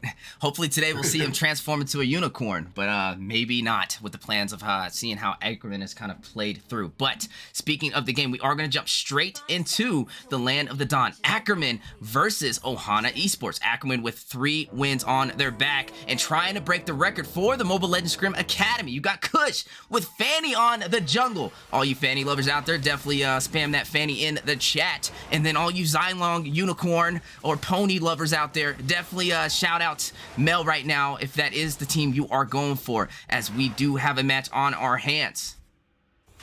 Absolutely. And I mean, real quick, before we really get into some of this action, win conditions, right, from both sides. From the side of Ackerman, we know where that lies in the hands of Kush on this Fanny. Can he perform with those steel cables? And we did see him the last time he stepped out here, picking up 15 kills, almost putting the team on his back with that Fanny. So that early game definitely needs to be secured nice and early, especially with those abyssal arrows. Speaking of arrows, we do see one connect there. That is going to be a first blood for the side of Ackerman.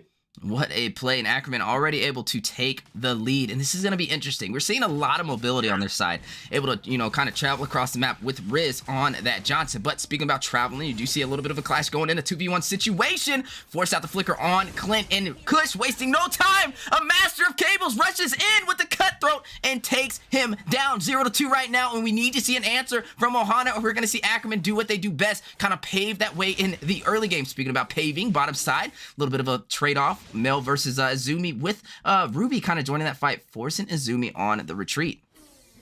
Definitely, and like we stated, right, forcing that early in Abyssal Era, leading to a kill, a gank from Kush, right, leading to another kill. They are definitely imposing things. Speaking of kills, though. Ooh, Kush rushing in, wasting no time, able to take out Mel. Down goes Xylong, 0-4 lead now. Yatato getting a kill over there on the opposing side. On to Angela, now 4 kills in the lead for Ackerman, and we're only 2 minutes in.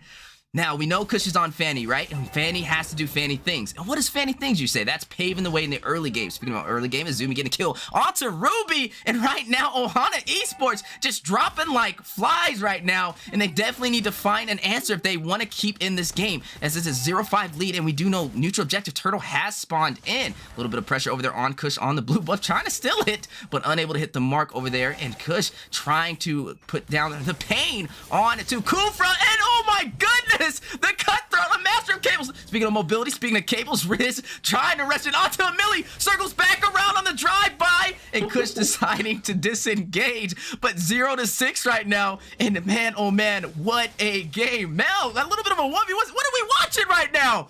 Oh my goodness, Yatato making Yatatos out of Mel right now. A 0-7 lead in the hands of Ackerman.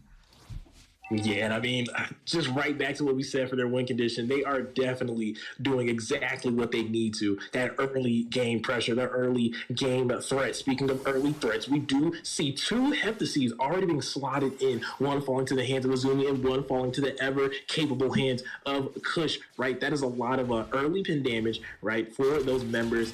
Some bursts coming into both of them. Speaking of early, the Windtalker as well being picked up, going to alleviate some of that farm pressure in the lane for that Roger. Speaking of early, though. Ooh, you do see a kill. Down goes Amelia to Kush, increasing that KDA 4-0. A little bit of Abyssal Arrow trying to connect, getting a stun.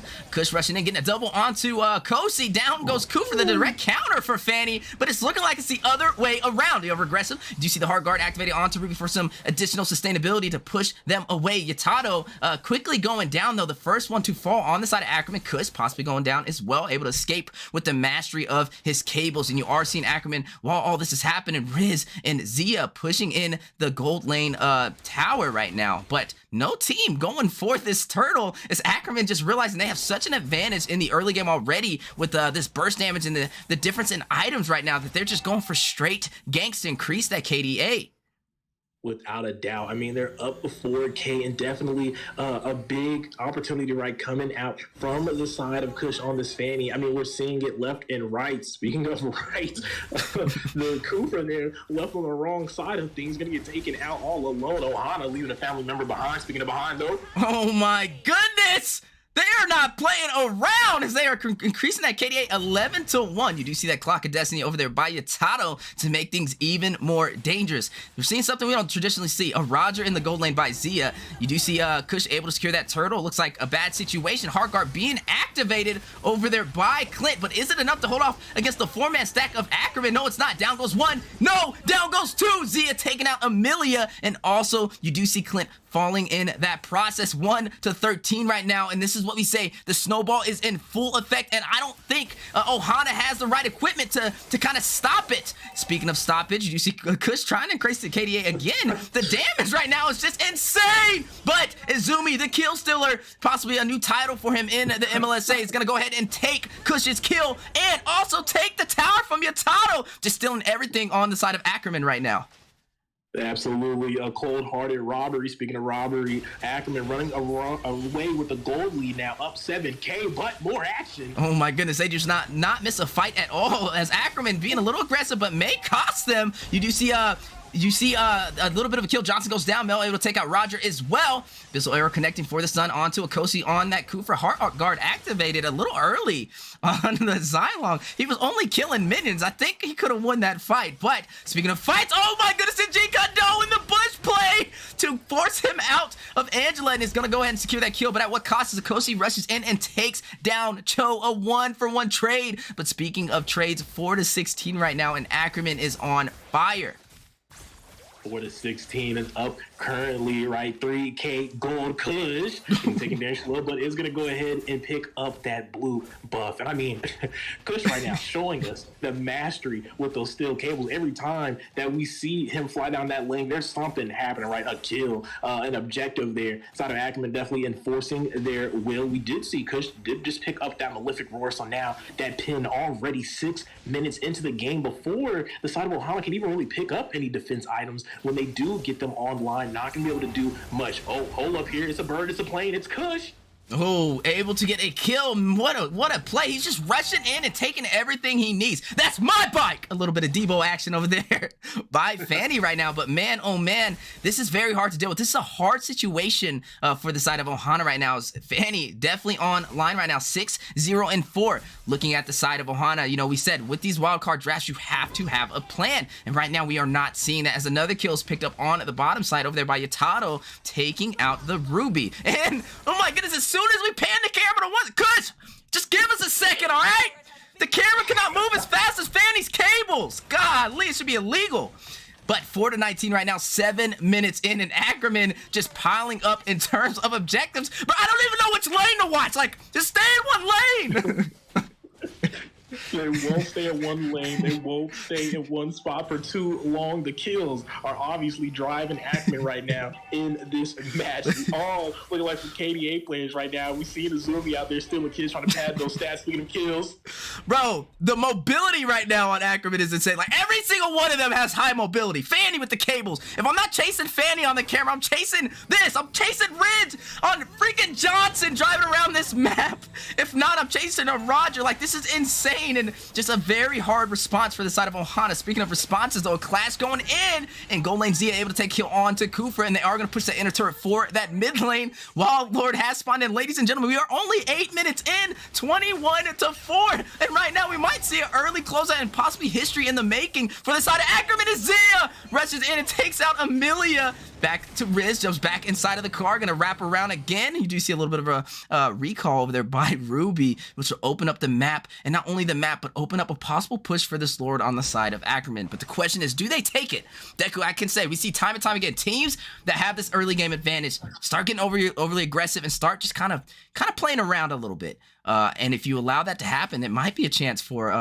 Ohana to kind of come back, but they have to definitely hold hands, kind of do a little bit of a prayer to make that work in their favor. Speaking of prayer, though, the way the Dragon connecting onto the heart guard of Mel on that Clint. They are going to quickly try and burst him down, and yes, down he goes! And that is what they have to do if they want to stay in this game, but Kush wasted no time! He's going to try and do a little bit of a wall spam cable, able to secure kill onto Izumi. Oh my goodness. Bro, this is insane. This is probably the best Fanny game we have ever seen in the MLSA right now. It absolutely is. And I mean, who else, right, besides Kush? Trust and Kush. Speaking of trust here, Queen, you having to trust in that life skill. Not a single mark. Years, bro. Definitely not gonna help him. And I mean, this all just came from that early game advantage, right? And whoa, there, Kush. My goodness. Able to pick up another kill. Speaking of pickups, though, right? He does have 3 damage items, 3 flat pin damage items. He has the Hepta, right? We pointed that out. The Malefic as well, that Hunter Strike, and even the other members, right? Cho going for the damage option, which normally doesn't get slotted. But speaking of damage, we do see an engage potentially again. Oh, Amelia able to narrowly escape. But I mean, right now, Ackerman just having a ball. I don't even know if W Riz even playing the same game. Everyone else is playing MLBB, and it's looking like Cars 4 out there with Riz on the map. I mean, life is a highway, and he wants it my way. Any which way, Ackerman has their way with the members of Ohana right now as they go ahead to start up this Lord. Definitely going to be uncontested, right? I mean, you're Ohana, and you're down, like, what is that? Like 7K, 8K gold? I mean, it's like Grand Theft Auto out there from the side of Ackerman, just running away with the lead, 26-5, Steph Weezy, and it's only been 10 minutes into the game. I mean, this is ridiculous. This is unprecedented. This is lopsided, one-sided, every side but except Ohana's side, whatever you can call it. That's what it is for the side of Ohana with that Lord pushing down in the mid lane. For the side of Ackerman, definitely has the opportunity, right, to go ahead and close out this game. Ohana having no picks, right? They don't even have a high ground mage. They put it all on that Angela, so not going to have anything to help keep that siege slowed down. Speaking of slowed down, we do see Riz, get slowed down by the Oh my goodness. The Petrify able to get a kill. Yatato getting a kill onto Ruby. Fighting out over there. Lord clashing into the inner turret. Gonna take that inhibitor possibly. Roger rushing in. Takes 1. Then another member is gonna fall in that process. Yatato getting a double kill. Takes out Angela. And a wipeout onto the side of Ohana Esports. Ricky! What a game for the side of Ackerman. And that is 4 wins in a row to tie Nefarious. Ladies and gentlemen, they just need one more match to make a record to break history for the Mobile Legends Scrim Academy and the most wins for King of the Hill. Absolutely insane stuff, Weezy. Like you said, the new tied champions, right, for that 4 wins in a row. Can they make it 5? But before, speaking of 5, only 5 kills coming from the side of Ohana. Definitely spell for disaster when it's looking that low in the match. But speaking of low, the low down on this match for the side of Ackerman, right, all the members picking up that 3, even 4 item spike, right, at 11 minutes in the game. Kush picking up that MVP. Now we got those. Let's go take a look at some of those statistics there. I'm interested to see what Kush might have done in this match. And my goodness, 42% team damage coming out from Ackerman. Kush with this Fanny, the proficiency obviously there. And I mean, who else was there? I mean, 65 team fight participation. I mean, he was the man of the hour, the man with the power, and Ackerman leading the way with Kush to secure that 4th win, Weezy.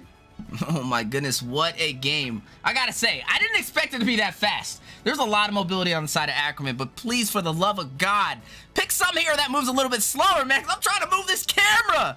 Man, I'm getting old. Come on, Kush. Was this what we're drafting now? Is this a draft for the cast? No. But nonetheless, a good game indeed for the side of Ackerman. You know, Ohana, a newly formed team, so you kind of expect these type of things. Need to work a little bit more on synergy and kind of stray away from the wildcard drafts. The Xylong didn't really work in their favor. Yeah, you had all the turret damage, but not really the best pick, especially in the jungle. And you kind of seen Ackerman just kind of expose the entire draft throughout that game. So going forward, for the side of Ohana, just kind of a little bit better drafting, but that's what we hope to see, and that's what we hope to gain from all teams that kind of compete in the Mobile Legends Scrim Academy. Speaking of the Mobile Legends Scrim Academy, appreciate you guys being here today. Insane matches. One of the best fannies in North America at his finest. If you guys are in the MLSA and you are competing today, maybe possibly of respect, man, or maybe you want to take out that Johnson, at least for me, so when I'm moving the camera, I don't have to chase it. Maybe we'll just like global ban Johnson for the MLSA. Does that sound good? Is that fair? But like I said, guys, I appreciate y'all tuning in, but don't go nowhere. That is not the end. Ohana Esports has been knocked out, and now you do see Ackerman with 4 wins in a row tied against Nefarious. If they take one more, they will make history, and they are going against a really good team that we haven't really seen compete in the MLSA before, or at least a little bit of possible name change if they have, as we are going to be seeing the Elite 10. Scary name indeed, but the question is, do they have what it takes? We've seen the momentum and the confidence that Ackerman is kind of going forward with, and the question is, can anybody take that tempo away from them? Like I said, one more win and they break a record and they take history. Grab some drinks, get some popcorn, don't go nowhere, and we'll be right back with you guys momentarily for the Mobile Legends Scrim Academy.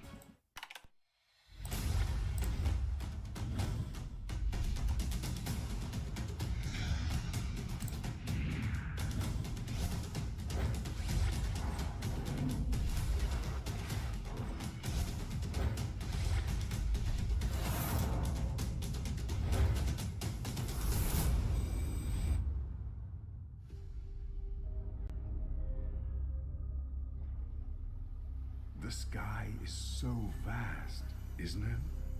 My little flare. Papa? Can you reach the sky and ignite the stars?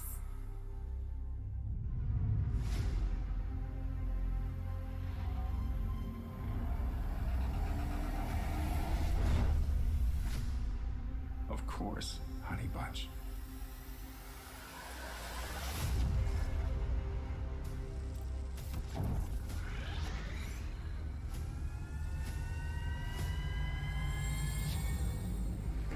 Papa never returned home. He's among the stars now. But what about me?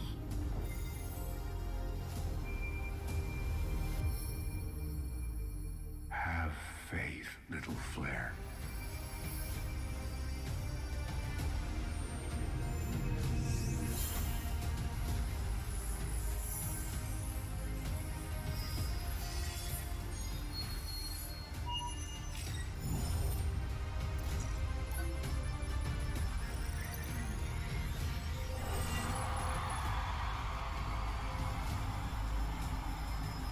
Now this is a wonder to behold.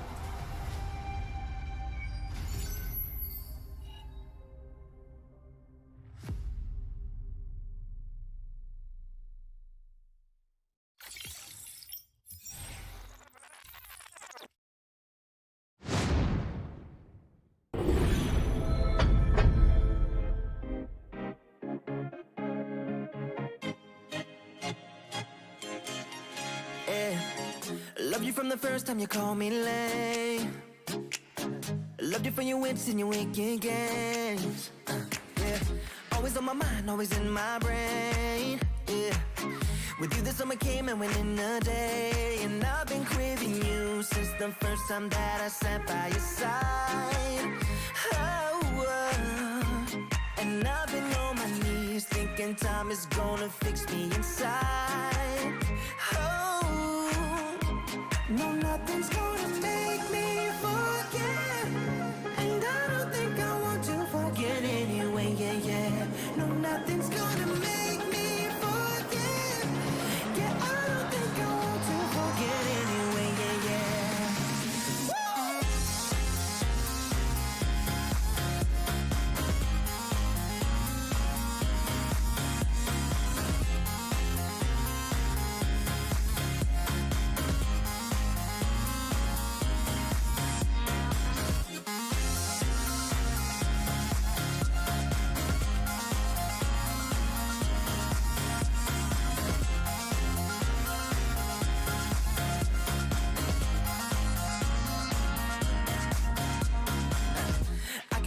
When you're miles away, yeah, you can make it shine when the whole world rains. always on my mind, always in my brain. With you the days are long and the nights are late, and I've been craving you since the first time that I sat by your side. Ooh, and I've been on my knees thinking time is gonna fix me inside. No, nothing's gonna make me forget, and I don't think I want to forget anyway, yeah, yeah. No, nothing's gonna make me forget, and I don't think I want to forget anyway, yeah, yeah. No, never, never wanna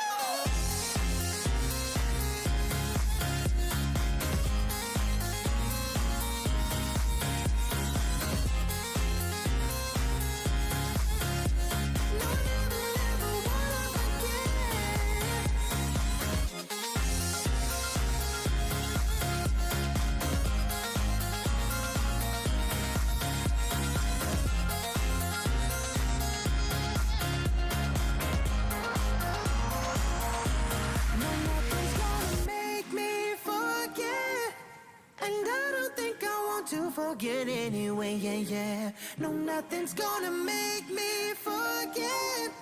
Yeah, I don't think I want to forget anyway, yeah, yeah. Ladies and gentlemen, welcome back to the Mobile Legends Scrim Academy. We had a banger as Ackerman took out Ohana Esports with one of the fastest games and one of the most interesting ones indeed. Speaking about Ackerman, they are 4 wins in. This is the second time we've ever seen this. The first team to do it was Nefarious, and they got knocked out after having 4 wins in a row. So they have the current title as the most wins for King of the Hill Mobile Legends Scrim Academy. But history is in the making. Ackerman has 4 as well, and the question is, will they be able to take that 5th to be the new Kings of the Hill and hold that title for the most wins? As they are going up against a little bit of a name change, a little bit of new face, new me, new name, new me, as Straw Hats is now switched over to the Elite 10. Definitely going to be interesting indeed to see Elite 10 versus Ackerman. Definitely place your votes. A little bit of history behind Straw Hats, or I guess we should say Ackerman. The Elite 10 now. Deku kind of coached them in the past, and I kind of helped them along the way. So to see them kind of compete against one of the best teams in North America, I definitely want to see what kind of show they provide. But we know Ackerman, with 4 wins in a row, is not going to be the easiest team to go against. They have a heavy momentum behind them, a heavy force that you're going to have to work against. And the question is, does the Elite 10 have the pressure to be able to take them off of that tempo and snatch the crown off of their heads? And they snatch it indeed. We see a couple picks, though, being snagged up as we head into the draft, right? Fanny falling into the hands of Ackerman, and it's like how many times we have to teach you this lesson, old man? How many times are they going to give Fanny to Kush here? I mean, gosh, Elite 10 must be very confident in their drafting to be able to deal with Kush on this Fanny, but if they do, they got more confidence than the 98% of North America, because no one else is trying to let Kush see that Fanny. But we're going to see it in this match. He does have a little bit of contest there, right? That Akai being picked up with that heavy spin Ruby, with that I'm offended. What was some of that other additional CC? The Colt Alter might be able to defend against some of that burst. Speaking of burst, Yatato has that Gujin, that incandescence, right? And Lapu Lapu with that Brave Fighter stance. We've been seeing him rising in that XP lane, slapping around with that Rage and Slash, doing some mad damage and then doing the dash. But we'll see how it translates as we have finished the first half of this draft as far as picks, and those bans still waiting to get taken out from Elite 10 and Ackerman. Now, looking at the Elite 10, if you kind of see the synergy that they're building right now, right? They have a beefier composition. You have a Kai slotted in the jungle, you have Ruby slotted as a possible XP lane or a roam, and then you also have Faramis, who can be that mid lane or roam as well, but possibly going to be the mid lane in this situation. I kind of like it, right? You have the CC in your favor, and it also works well against, you know, those heavy aggressive assassins such as a Fanny. Not a direct counter, but definitely a little bit better than what we've seen in the previous game. Now, the question is, can they hold out? Can they stop Kush from paving that early game for his team? As we've seen how much of a threat he was inside of the last match against Ohana Esports. Izumi picking up that Lapu Lapu, a good front line, good sustainability as well, and great damage. Yatato picking up that Gushin. Now, Gushin has a little bit of a history with the Mobile Legends Scrim Academy, right? He also has a little bit of history in North America, as he's one of the most prioed mid laners right now. just having that arcane boots, having the genius wand is enough for him to kind of burst down even the beefiest of compositions like we see before us on the Elite 10. So with the double assassin combination and then a little bit of frontline fighter, is that enough to kind of, you know, push in to this beefier side of team composition from the Elite 10? I don't know, but is that even enough members to deal with Ackerman? Might need to call in the other 5 to step out here in the land of Dawn. Ackerman, the team to beat tonight with those 4 wins currently under their belt, looking for 5 to go ahead and take that record in King of the Hill and go ahead and engrave their name in MLSA history, at least for now, right? Because it seems every week a new team is coming to set the record straight. Speaking of setting the record straight, we do see Akira go ahead and pull out that Moskov, letting him know that he's deep in his bag to put this Fanny out of commission here. A smart pick. Honestly, when you think about it, as far as marksmen go, the options there, especially at the Mlsa, being taken out from the side of Elite 10 actually is already off the board. Moskov, not a bad option to kind of deal with Fanny. We will have to see if Akira can kind of profit off there. We know he's a fan of the Moskov, so the micro is going to have to be there, right? Especially against Kush. We know the micro is there for Kush with those steel cables. Now we have to see if Akira can deal with the overwhelming pressure that he can exert. Speaking of pressure, though, we do see the Cho currently being hovered over, and we saw the Cho already being used by Ackerman. We know what they can do with that way of the dragon slotted in, but they're potentially going to go ahead and slot it out, and in replacement, they're going to take the Grok. The Wild Charge has entered the battlefield along with that Irithel with the heavy crossbows. Now, this is an interesting draft. Not something you traditionally see. You do see that Kufra being slotted in to kind of be a counter over there for Kush on that Fanny. Like I said, a good pick over there on the Moskov as well. But they have a very beefy lineup. Now, do they have damage output? Yeah, they do. I mean, if you kind of focus on that Moskov and have them split push and kind of be that burst damage that you need to close this game out. And then all they have to really do is kind of protect the gold lane, kind of like protect the president here. But like we said, you're going to get a double assassin kind of combination. So it is going to be a little bit of an uphill battle as you have to make sure you're prioritizing what you picked. Protect the gold lane. Make sure that Moskov over there in Hayama is kind of well fed and has a good time over on the gold lane. If they can pull that off, I do see them possibly being able to close out on Ackerman, but we know how well Ackerman can kind of play in these situations, and it's definitely not something easy to jump into. Speaking of jumping into, though, ladies and gentlemen, we are back into the Land of the Dawn. We have Ackerman. They have 4 wins in a row, tied for the record of most wins in King of the Hill, tied to the other squad, Nefarious. So if they take this win against Elite 10, the renamed Straw Hats, they will break the record for most wins. But the question is, can they do it? We do know Straw Hats has a lot of synergy. This is a team that plays every single day, that breaks down all of their mistakes, and definitely is getting better each and every day on the Mobile Legends Scrim Academy.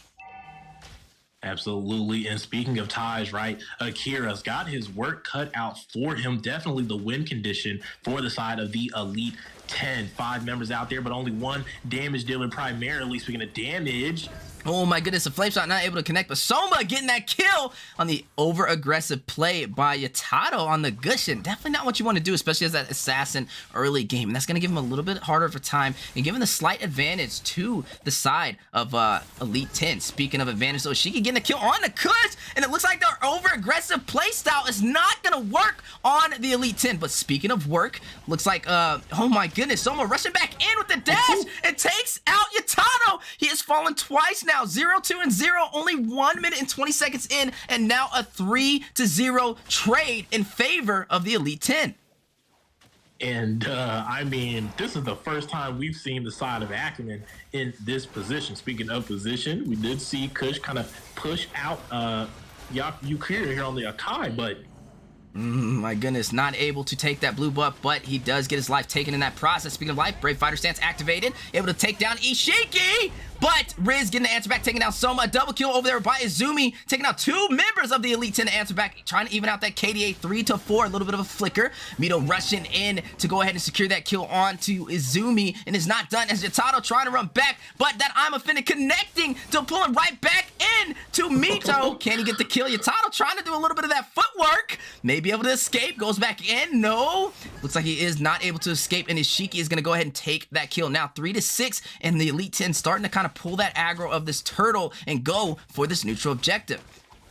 That Definitely the Elite 10 bringing us elite gameplay. We haven't seen Kush in this position in the early game in a while. I mean, 0-2 already on his #1 jungle pick. And the side of Elite 10 going to go ahead and try and secure this turtle over here in the bot side. But Kush able to get the turtle, but you do see a little heavy spin on the wall. Soma taking a kill on to Riz, fighting out over though. Kush with the wall spam and the cutthroat, getting a double kill, taking out Soma. Azumi taking out Mito. Ishiki on the run, not able to escape the brave fighter stance and the incandescence from Yatato over there on the Gush, and they are able to even out the KDA from both teams. It is now 7-7, 3 minutes in, and the turtle did go into the hands of Ackerman. It did indeed, and now the gold lead falling to the hand of Ackerman as they're almost pulling away by 1K. Speaking of things falling into the hands of people, Lapu Lapu with those 3 kills has already picked up that Hunter strike, and now Kush, after finding that double kill on that neutral objective, has now unlocked and picked up the Hepta C's. Speaking of C, we might see Takumi here in a sea of trouble, able to finally disengage, though the pressure is building, though, up against Elite 10. You let Ackerman find their way out of that small little hole you put them in. Ackerman said that was cute, but I'm going to show you how you really flip the table. Speaking of flipping the tables here. You do see a possible clash. You see Kush realizing they're low in HP and is going to go ahead and try and get that kill, but a heavy spin to push him out of that fight. But a little bit of waste of utility over there by Soma and not able to make anything happen of it. Both teams kind of deciding to disengage. But man, oh man, an even game indeed in terms of kills. But in terms of gold up 2,000 for the side of Ackerman. Up 2,000. If I'm the side of the Elite 10, I'm looking to try to assist this marksman up here, this Molotov, any way I can. You've already kind of lost the footing. Now you definitely got to put it all in the hands of him. Speaking of hands, though, a lot of hands on deck in this gold lane. We might see some action. Kush wasting no time trying to rush in with the cutthroat, unable to get a kill, but Yatato answering back for Kush and securing that kill onto Soma. Fight not over, though. You do see the heavy crossbow over there by Zia trying to apply that pressure and force them out of that lane. But right now it's a 3v4 situation, but a lot more HP on the side of Elite 10. But who will prevail? Kush rushing in, taking out Yama, but an answer back, a 1-for-1 trade, and down both members go on both sides of the board. But you do see a little bit of a presence by the Elite 10 still holding off their tower, but Brave Fighter Stance activated and pops inside of the tower to get a kill onto Kufra. Fighting that over though, Yatata answering as well, getting 2 kills, both members down inside of the tower. Down goes Ashiki and down goes Takumi, and man, oh man, what a play for the side of Ackerman. They're slowly starting to increase their lead, now 11-8 and 3,000 gold. What a play. I mean, what a journey. The Lapu Lapu must also have some cables on his back, getting all the way from one side of the map to the other to make an impact on that play. Speaking of that map, it looks like they went ahead and made the rotation there, and now we're seeing Lapu engage on this fight. And down goes Ruby, not even able to put a scratch on Azumi right now. Now he's going to go ahead and proxy these minions and possibly push this lane. Maybe having Soma kind of rotate that way and not allow that tower to go in the hands of Ackerman. Maybe the plan, but this opens up the opportunity for Kush to kind of go for this turtle with no contest. Speaking of contest, you do see Zia putting some pressure onto Hiyama on that Moskov. Takumi in the fight to kind of peel and protect his marksman in the gold lane. But 4 members of Ackerman with turtle on their side is going to go ahead and rush in and possibly go for the kill. Incandescence, the wild charge activating, a little bit of a knockup, and Yatato continuing with the damage, is able to take out Hayama, a double kill, and takes out Takumi in the process, opening up the bottom lane, and it looks like that will go into the hands of Zia with no contest. Yeah, and I mean, right now, right, we're seeing the difference in between these newer teams and a vetted team like Ackerman, finding the lead and able to do something with it. Speaking of finding something to do, Kush, oh my goodness, we're gonna take up that kill. I know, right? It's back and forth action here. So we also see that tower getting taken off.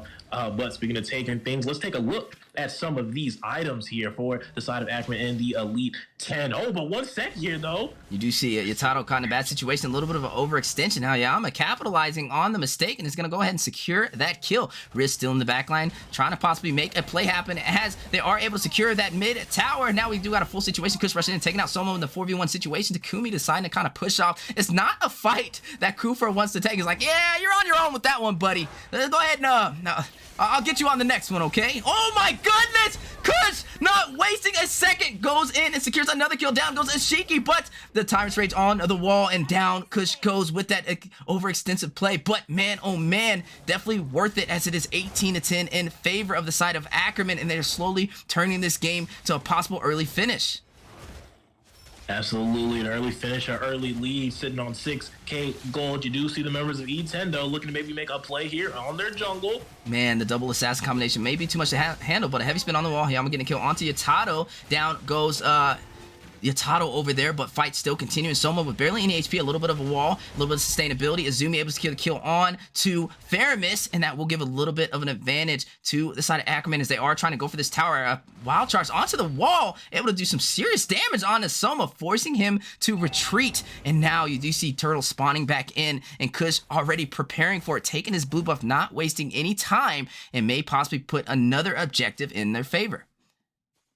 Definitely going to look to put that turtle in their back pocket there, just along with the rest of that gold. But now we're going to take a look at some of these items. They've been playing so fast-paced, not being able to have an opportunity. Gujin already having that Genius Wand, that glowing wand, like we said, able to deal with the beefiest of compositions. And we can see it's obviously putting in work against the Elite 10. Fanny, though, with that Malefic Roar, also being able to find a kill. We've seen them burst down the targets incredibly quick, right? All that penetration coming from them, able to deal with the members of E10. This lineup is no longer durable, but now susceptible to the damage. Speaking of damage, speaking of dealing, the cards in the hand of Ackerman. Kush able to take the Lord, and down goes Mito in the process. A double win situation for the side of Ackerman, now 20-11. And on the bottom side, Hayama a little bit in that bush play, but is spotted out by Kush, taken down to half health. You do see Zia in the fight, a little bit of 3v1 situation, but Riz with a possible backdoor.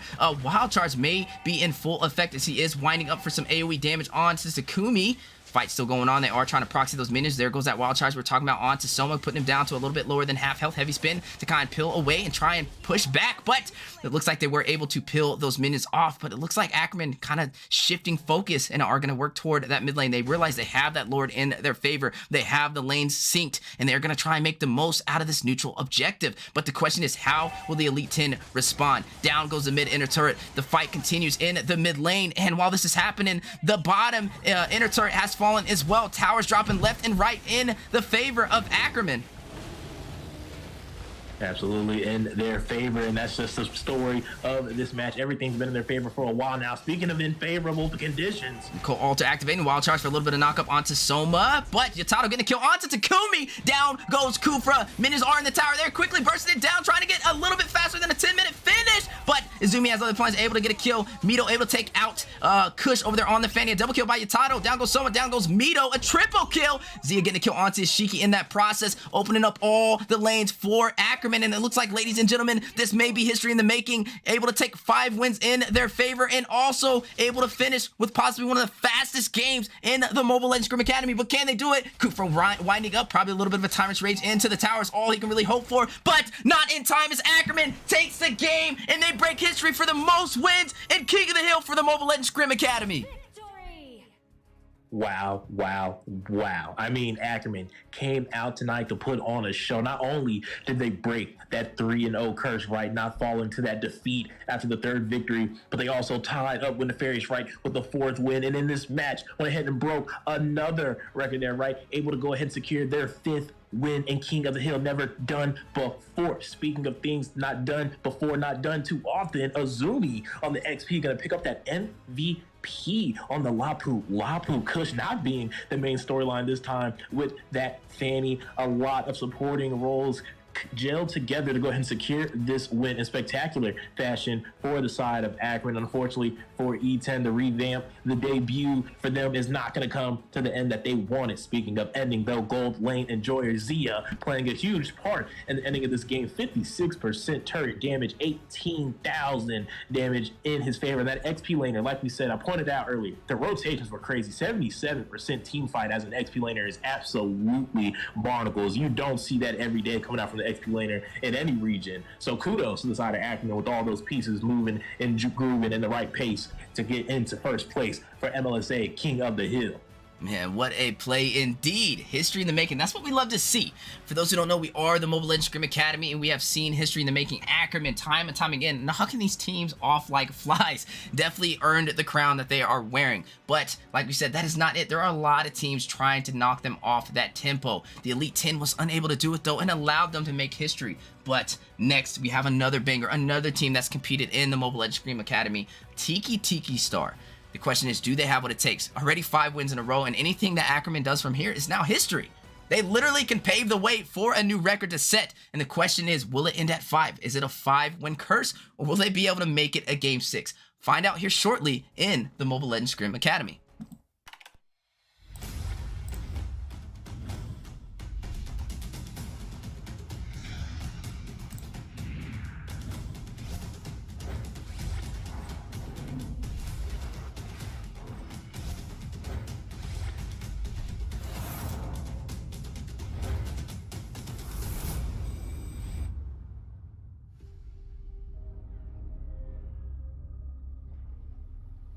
The sky is so vast, isn't it?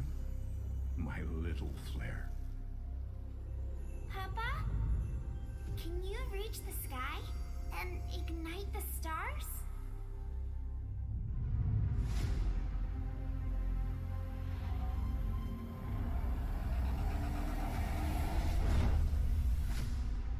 Of course, honey bunch.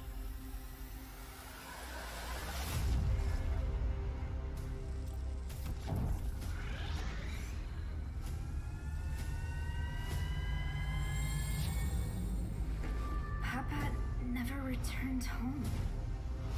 He's among the stars now. But what about me?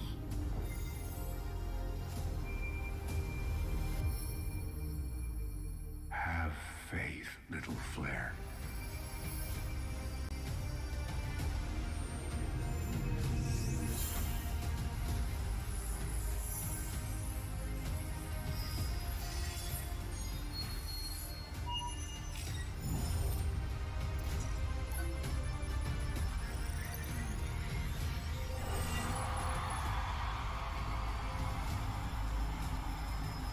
Now this is a wonder to behold.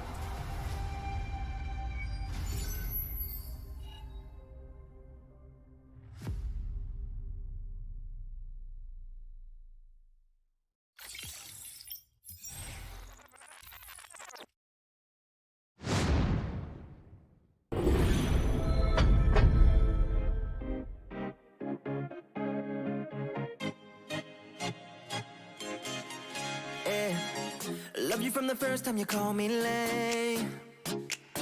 Loved you for your wits and your wicked games. Yeah, always on my mind, always in my brain. Yeah, with you the summer came and went in a day, and I've been craving you since the first time that I sat by your side. And I've been on my knees thinking time is gonna fix me inside. No, nothing's gonna make me forget, and I don't think I want to forget anyway, yeah. No, nothing's gonna make me forget, yeah, I don't think I want to forget anyway, yeah. Woo!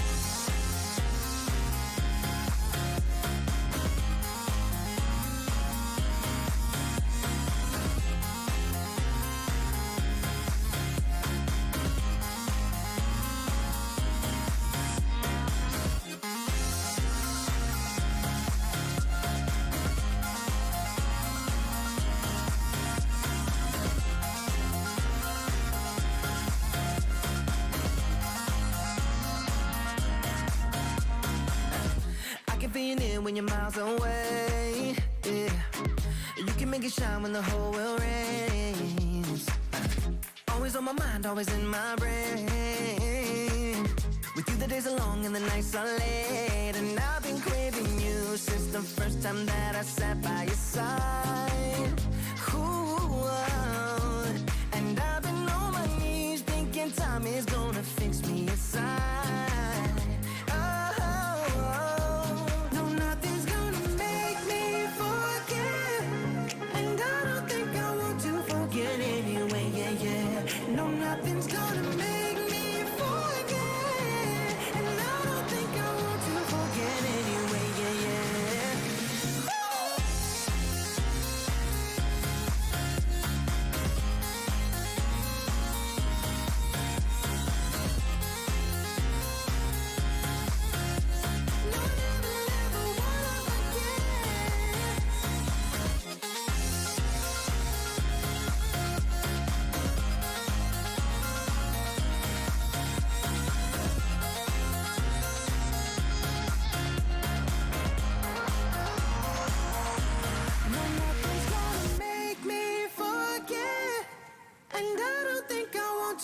forget anyway, yeah, yeah. No, nothing's gonna make me forget. Yeah, I don't think I want to forget anyway, yeah, yeah.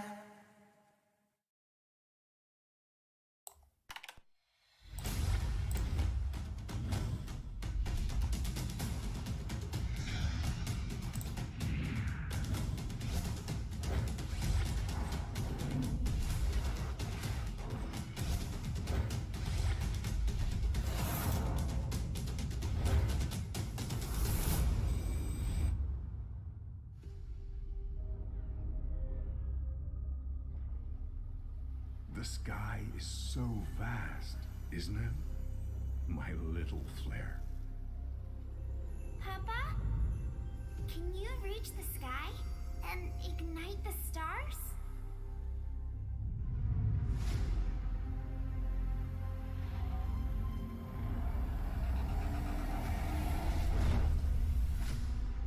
Of course, honey bunch.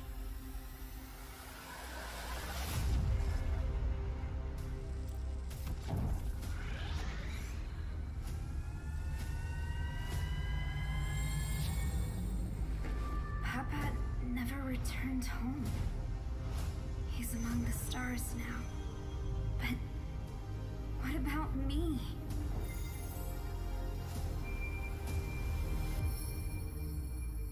Have faith, little flare.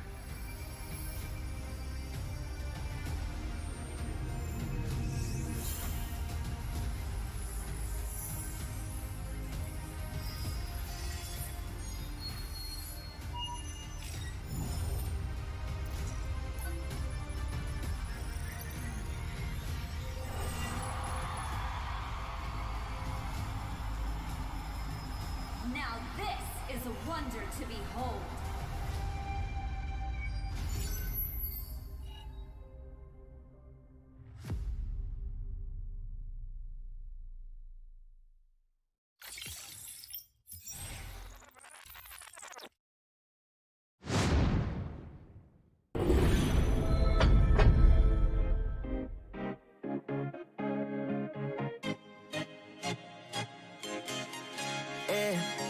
Love you from the first time you called me late. Loved you for your wit. Ladies and gentlemen, welcome back to the Mobile Legends Scrim Academy inside of the land of the Don, North America. Man, oh man, we have seen history be making by Ackerman, taking 5 wins in a row. What a play, and can any team take them out in North America? As we're starting to see the Avengers in the making. Now, they do have another competitor, and not just any competitor, a top 32 team for North America. No other than Novacore. Super excited to see where this goes. Ackerman sitting at 5 wins in a row. But the question is, does Novacore have what it takes to take that title away from them and snatch the crown off the Kings of the Hill? Time will tell, as we are going to be jumping into both of these teams who are ready to kind of heat up the competition and fight for the crown. Yeah, man, and I mean, not too many teams fighting back too well against Ackerman. I mean, they've been shutting out games before we even hit the mid game, before Enhanced Awards can even hit the lane. And I mean, hopefully, right, Novacore, one of those newer teams, but strong teams, can maybe put an end to Ackerman's reign on the rest of MLSA, the unsung heroes, right? The heroes that we don't deserve, but the heroes that we need. Definitely the heroes we need indeed as we do embark into the draft. A little bit of respect band over there for the side of Novacore, taking out that Fanny. We've seen time and time again, and one of the secret weapons of Ackerman, when left unchecked, kind of paves their way to that finish line, and a wise decision indeed. You are seeing that Carmilla be sliding out, and that Wan, and then on the side of Novacore, wasting no time with the first pick, locking up the Leomord, one of the best junglers for this season. Absolutely, locking up that Leomord, but Kush, so versatile in that jungle pool. You ban out the Fanny, right, one of the comforts, and he brings out another comfort, immediately slotting in that Fredrin.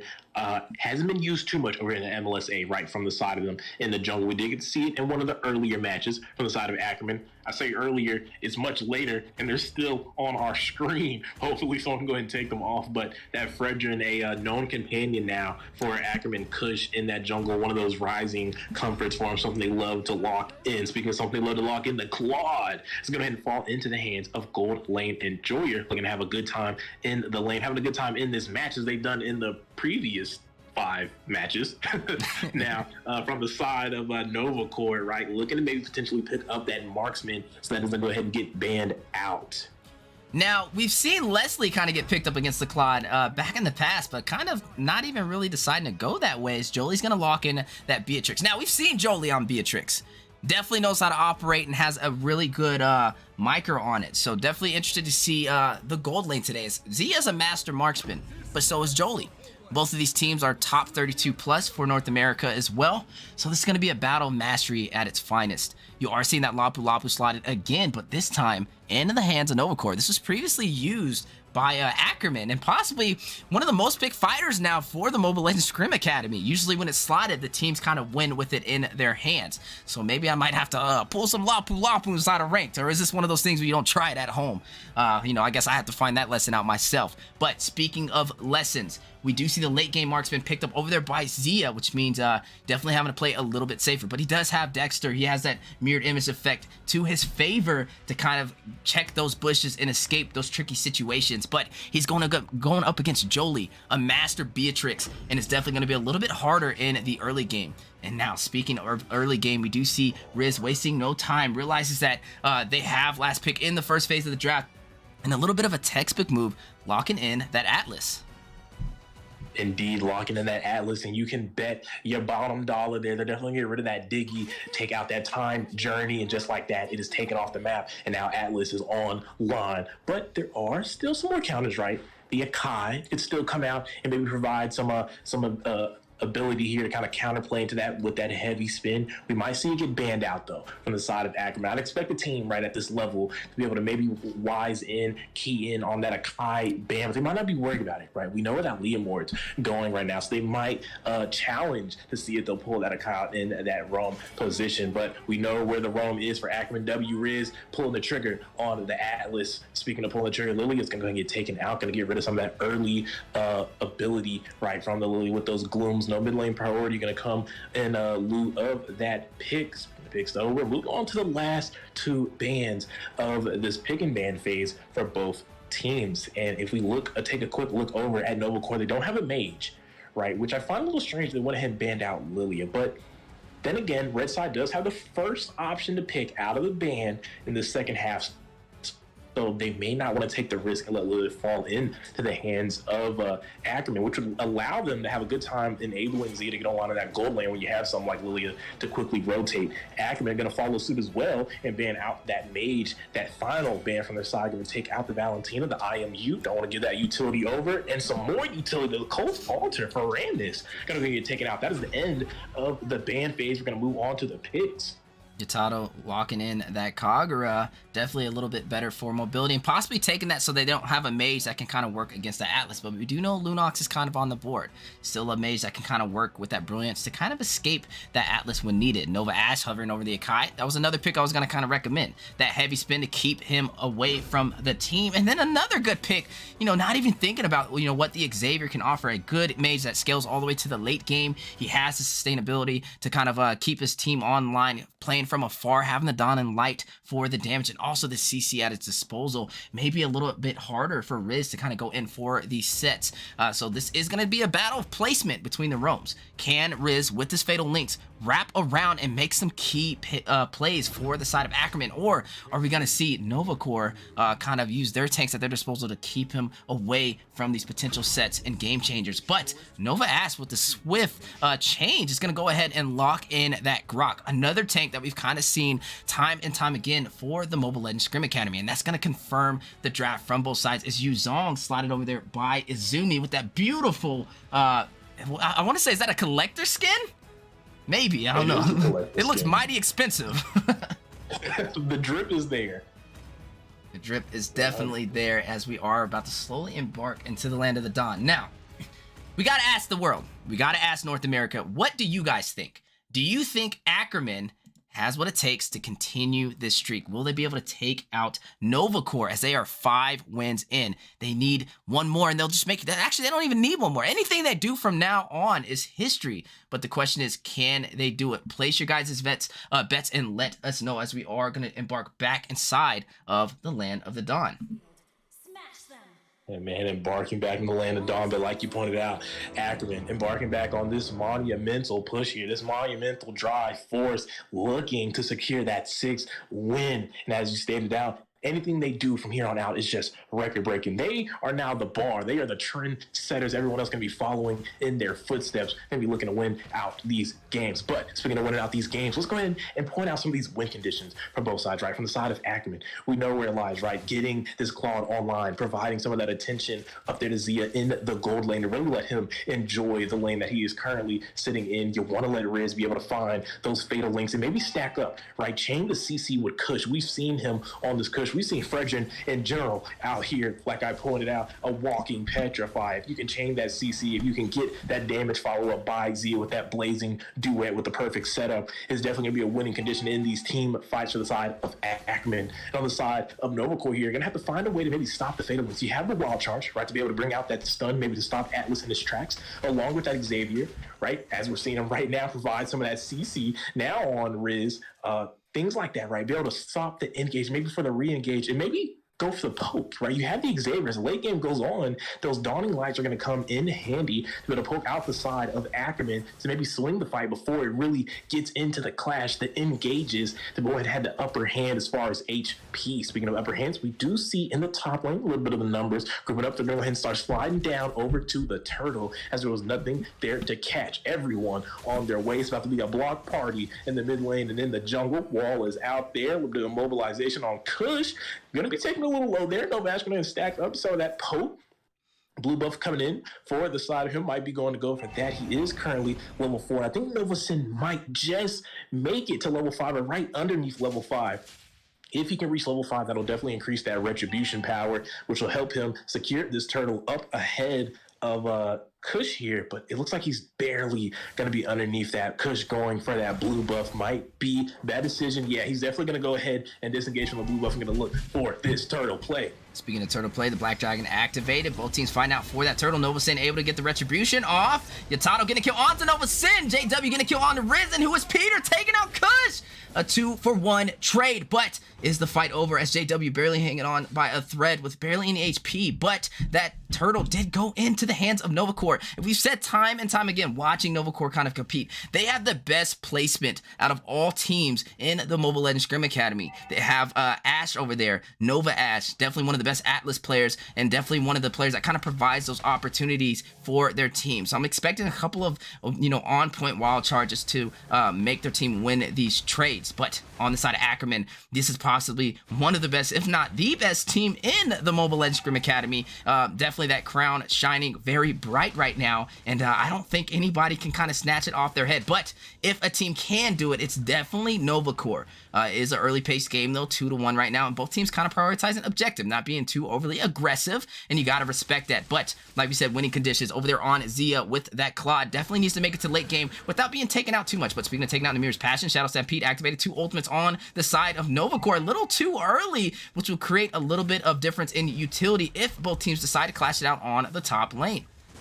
Absolutely. And speaking about that early utility, we do see Clock of Destiny being picked up by both the mages. Speaking of pickups, though, here we see a little bit of back and forth between Kush and that Grok. Yeah, like I was saying, though, Clock of Destiny locked in. They both, matter of fact, Xavier and Kagger skipping that completed boots to go ahead and lock in that Clock of Destiny. Both of them can be stacking in that magic power nice and early. Hunter Strike just now falling into the hands of Nova Sin. Speaking of Nova Sin, a 2v1 situation, a triple fight between 3 fighters, but the 2v1 is too much for Izumi to handle, and down goes Yuzong, opening up the map for Novacore and also increasing that lead 3-1. But speaking of lead, an opposing mirror effect on the opposite side of the map, trying to take a kill on the side of Ackerman in their favor. Zia able to take out who is Peter, getting straight to the back line in the mid lane, and down goes the mage for Novacore. Shadow Stampede activated, and now Ackerman is on the run, but Yatato getting some pill by Kush and Riz right there, and not able to do anything over there with that Shadow Stampede at Nova Sin's favor, but still being overly aggressive as that turtle has spawned in. in, and maybe this is a time for him to go for it as he realizes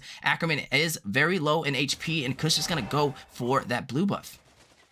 Absolutely low in HP, but not low in CC, and that's kind of what you need against Leomord with that Stampede. And you can see it, right? He wanted to go for Yaltato, but they weren't going to let him get mashed. They definitely formed that wall, right? The Great Wall of China with that defense. Speaking of walls, Ash going to throw it out there ahead of this turtle, trying to mess around a little bit. Roam right now, battling, jockeying for position in that river. Speaking of positions there, Yaltato might be in a bad one. With the Dawn and Light raining down and a bullseye right on his forehead, and down goes Yatato. You do see the turtle being pushed in by the side of Novacore, having some good zonage on it, but Ackerman with the backdoor retry play possibly, but Nova Sin a little bit faster, secures that turtle and secures a kill onto Kush, takes out their jungler and also takes out the turtle and gets a double onto the tank. He's just walking inside of the house of Ackerman right now with no shoes on and just muddy feet right now. The disrespect is real, and they are also going to push in that mid tower as well. But on the top side, a little bit of a 1v1 situation. Jolie forced back with the flicker and is going to go ahead and use the Mirror's Passion to clear those minions and able to save that lane from Zia.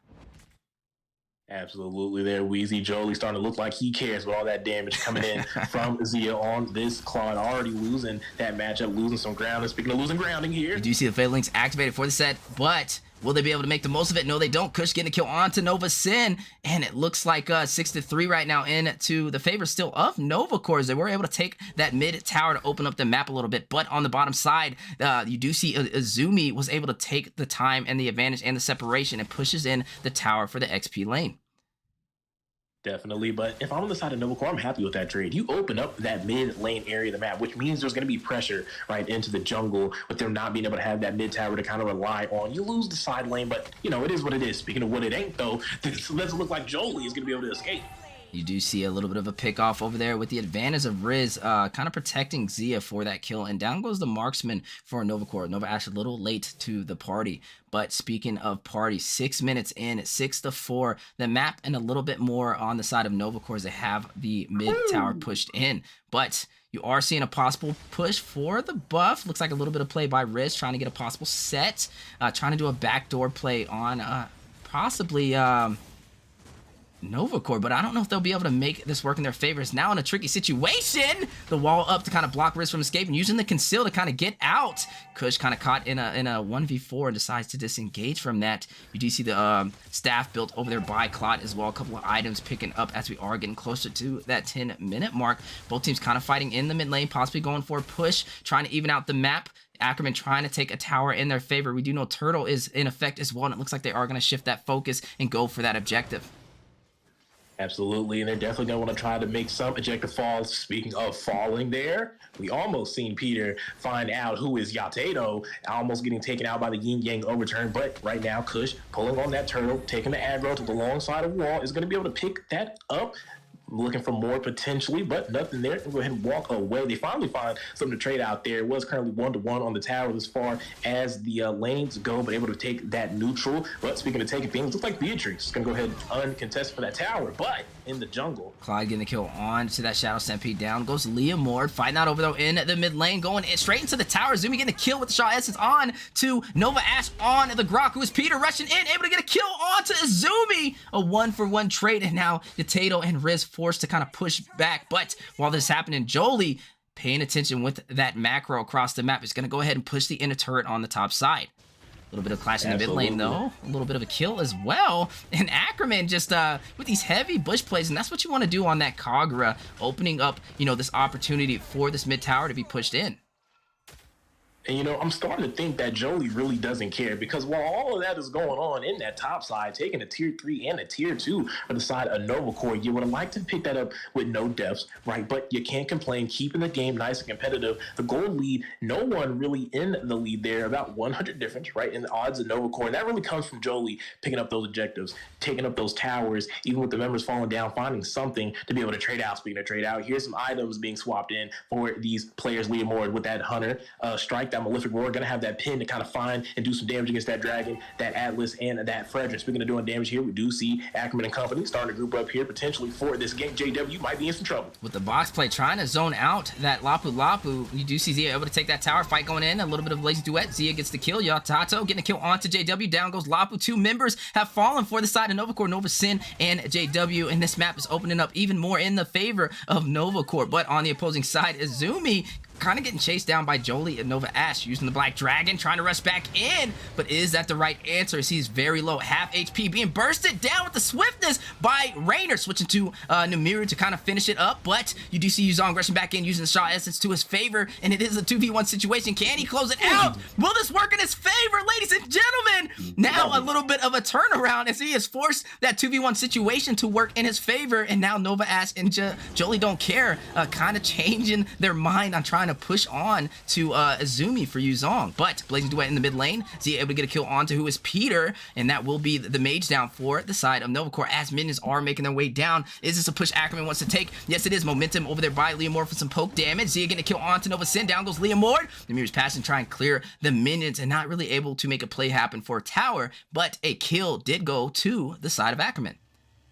A lot of things going to the side of Ackerman now, up 3K. Forget who was Peter, who's your daddy. Zia sitting up 6-0 on the Claude, trying to find a way to lead his team to 6 wins in a row. Ackerman currently sitting on 5. You can see why the pressure they're applying on the side of Nova Corps in the jungle right now, stacking up the damage on Ash. You do see a Dawn Light doing some serious damage. Now Riz down to half HP, possibly waiting for a Fatal Links, but a wild charge and a stun on the wall, proccing the immortality by Riz, but fight not over. Praiser's Wrath over there by Fredjin. Izumi getting a kill onto Jolie. JW getting a kill on to Atlas. Fight not over though. JW getting a double. Down goes Izumi, and then Godlike over there by Zia securing a kill. Nova Sin taking out Fredjin. Zia taking out Lapu Lapu. A triple kill by Zia, taking out Leomord, and man, oh man, leaving only who is Peter to defend, and you are seeing Lord pushing on the top side.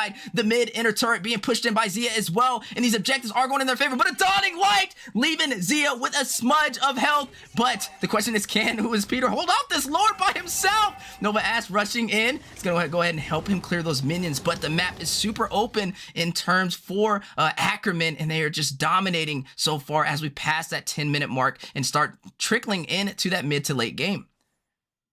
Absolutely, 10-minute mark, but up 5K on the board, up 5 kills even as far as the trade, and up 3 in the towers. But we're going to take a moment here to look at some of these items.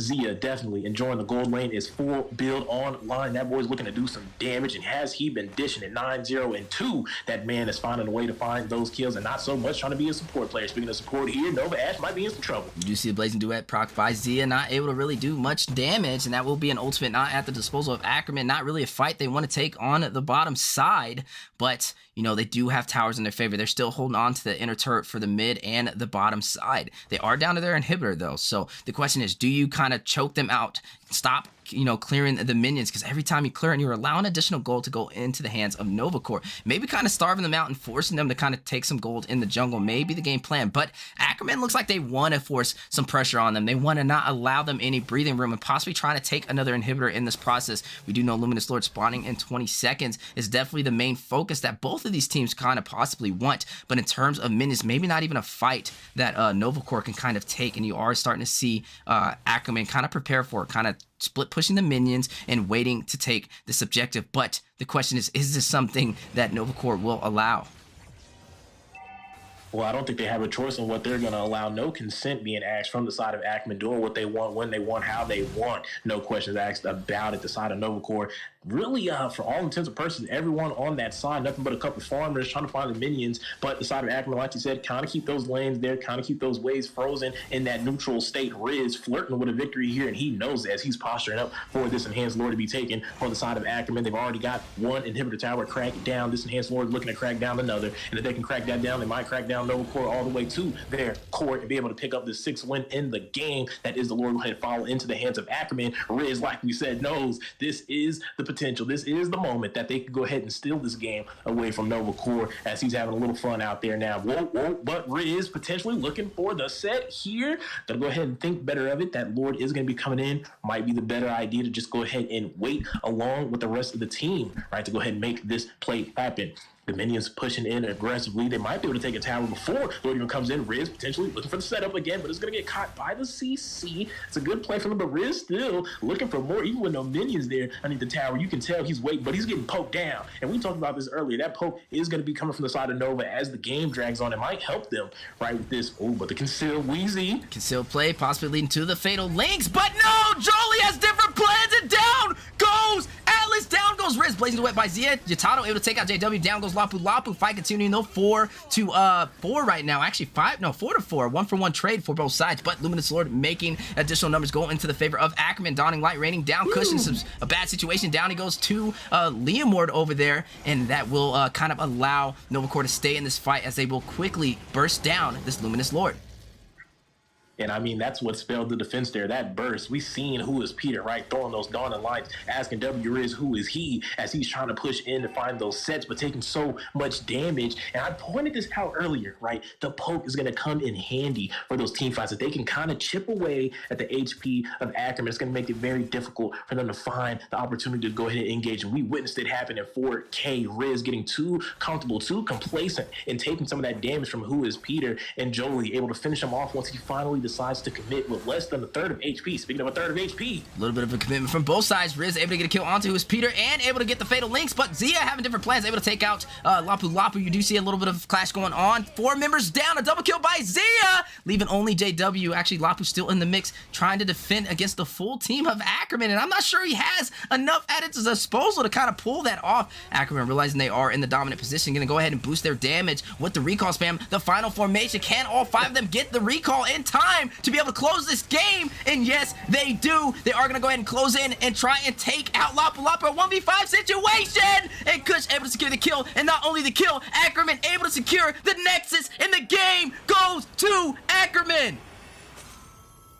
And I mean, we seen Ackerman once again putting on a show. Not only a win streak, but a streak of defeats for everybody else that's shown up for King of the Hill tonight. Ackerman not trying to give an inch and not going to let you take a mile on them today. Speaking of taking a mile, though, Zia, 11-0-6. You gave him the space to farm, and he took your base. With that Hawes Claw, though, a very interesting pickup, a lot of sustain, especially with that Wind of Nature. Might have been the reason for that flawless KDA, not able to secure any kills on Zia on this Claude. And let's go ahead and take a look at some of these stats here. I'm interested to see, and there it is. Zia with a 39% team damage, dwarfing the numbers of the rest of his team, and along with that, getting it done on both ends. The micro with the macro, 56% turret damage, 14k, and he was present in a lot of those fights. Him and Riz flirting with that 81%, definitely hand in hand on the battlefield, and that might have been the key to victory for the side of Ackerman. What a play indeed. And ladies and gentlemen, Ackerman able to close it out again, and now 6 wins in a row.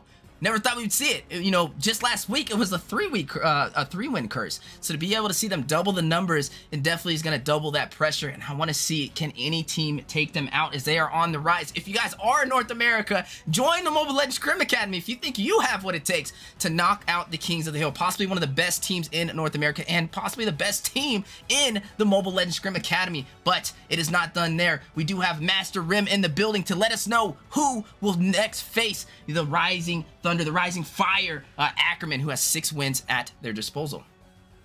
So the next team looking forward to face Ackerman would be Tiki Star. So we're gonna be in for a treat there. Tiki! Oh man, place your votes now, guys. Let us know. Do you think Tiki Star has what it takes to take down the Kings as the crown weighs heavy? Find out next as we get right back to you guys with the Mobile Legends Scrim Academy.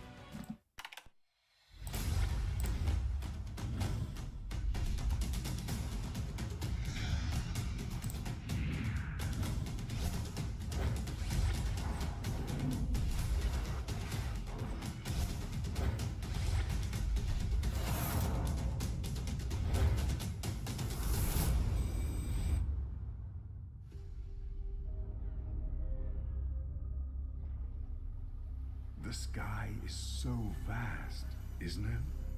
My little flare. Papa? Can you reach the sky and ignite the stars?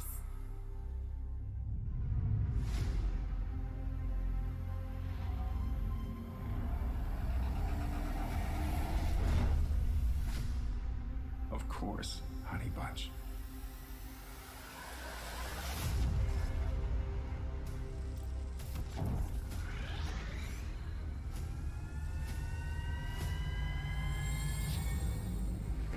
Papa never returned home. He's among the stars now. But what about me?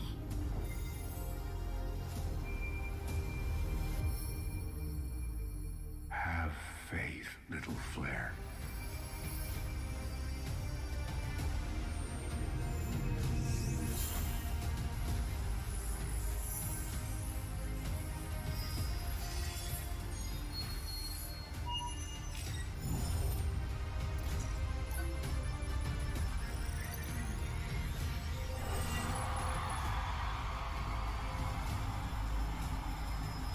Now this is a wonder to behold.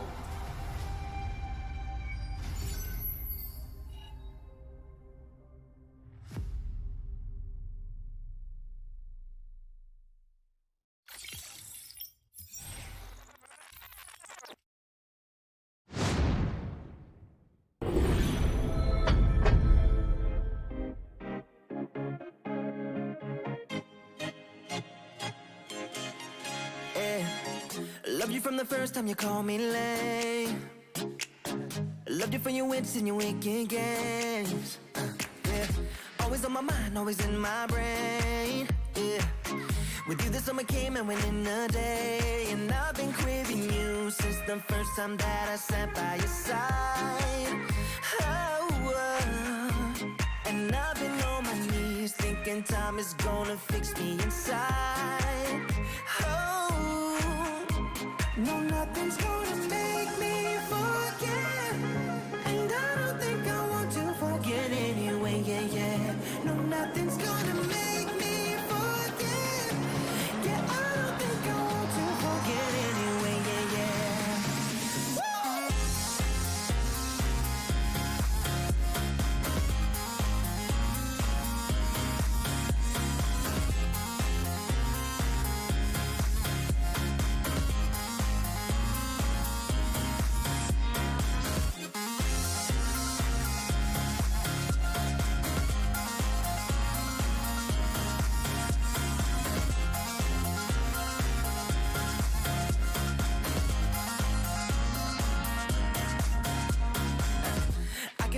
When you're miles away, yeah.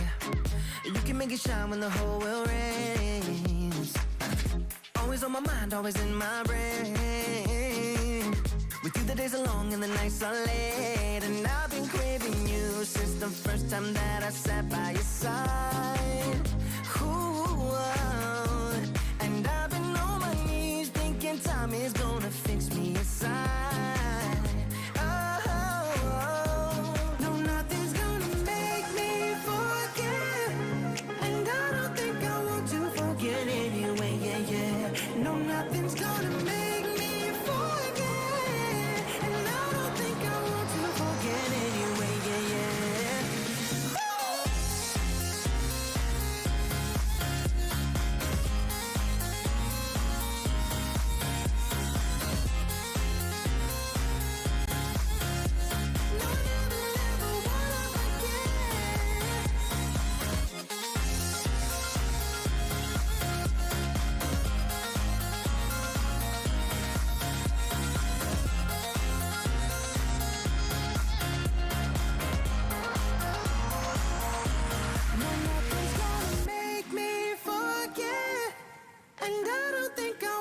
Forget anyway, yeah, yeah. No, nothing's gonna make me forget.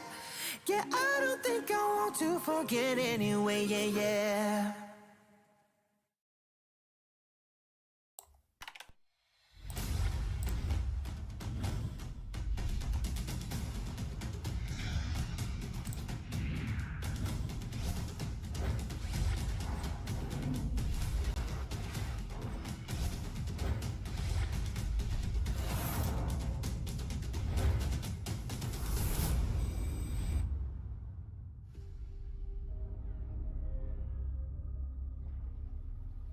The sky is so vast, isn't it? My little flare. Can you reach the sky and ignite the stars?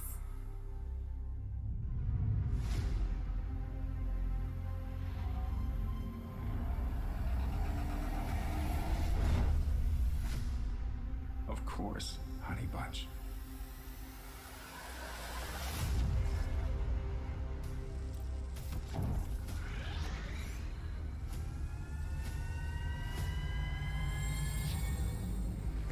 Papa never returned home. He's among the stars now. But what about me?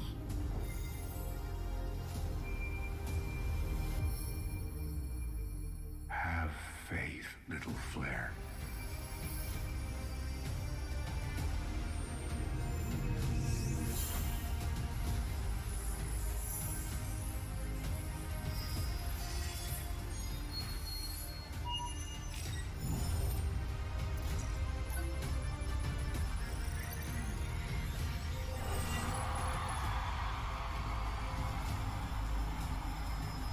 Now this is a wonder to behold.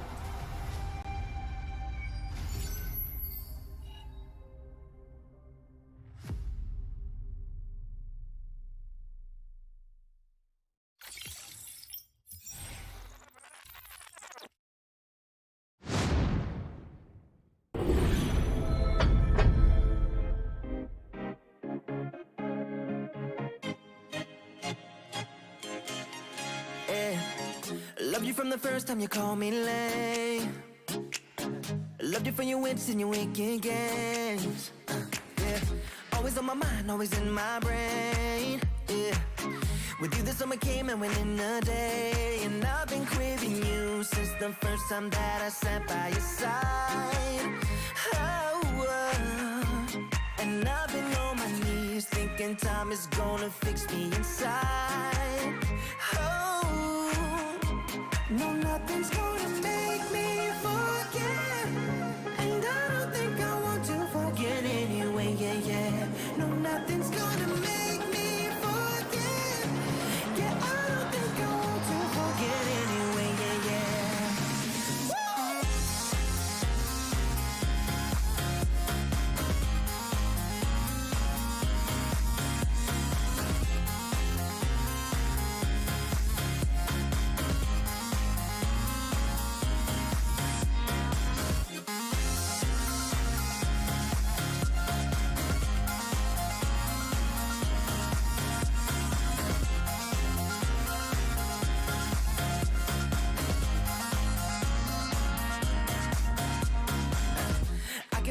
When you're miles away, yeah. You can make it shine when the whole world rains. Always on my mind, always in my brain. With you the days are long and the nights are late. And I've been craving you since the first time that I sat by your side. Ooh, and I've been on my knees thinking time is gonna fix me inside.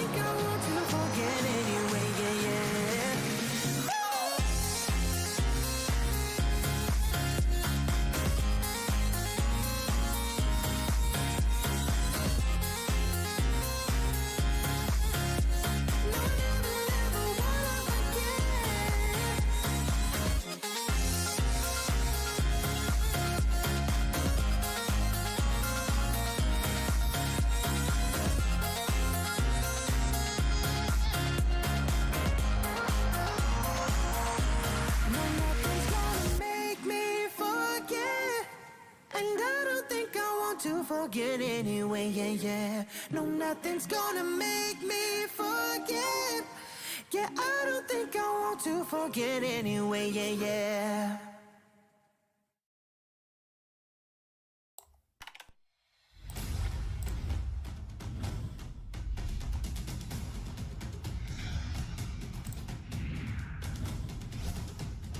Ladies and gentlemen, we are back in the Mobile Legends Scrim Academy, back in the land of Dawn, and Ackerman just dominating for King of the Hill right now with 6 wins under their belt. The crown is super heavy that they could barely fit it on their head, and it looks like no team has had what it's taken to take the crown away. But we have another upcoming challenger, Excellent Era, an upcoming team in the Mobile Legends Scrim Academy, and they think they have what it takes. They have the momentum, they have the drive to steal that thunder. But the question is, can they do it? A lot of teams kind of had the similar mindset, and Ackerman showing them a different story, as we are going to be jumping into both of these teams competing in King of the Hill. But before we jump into that, we are going to go over the rules. King of the Hill is first come, first serve, best of 1. Winning team stays on every Monday and Wednesday from 8 p.m. Eastern Time.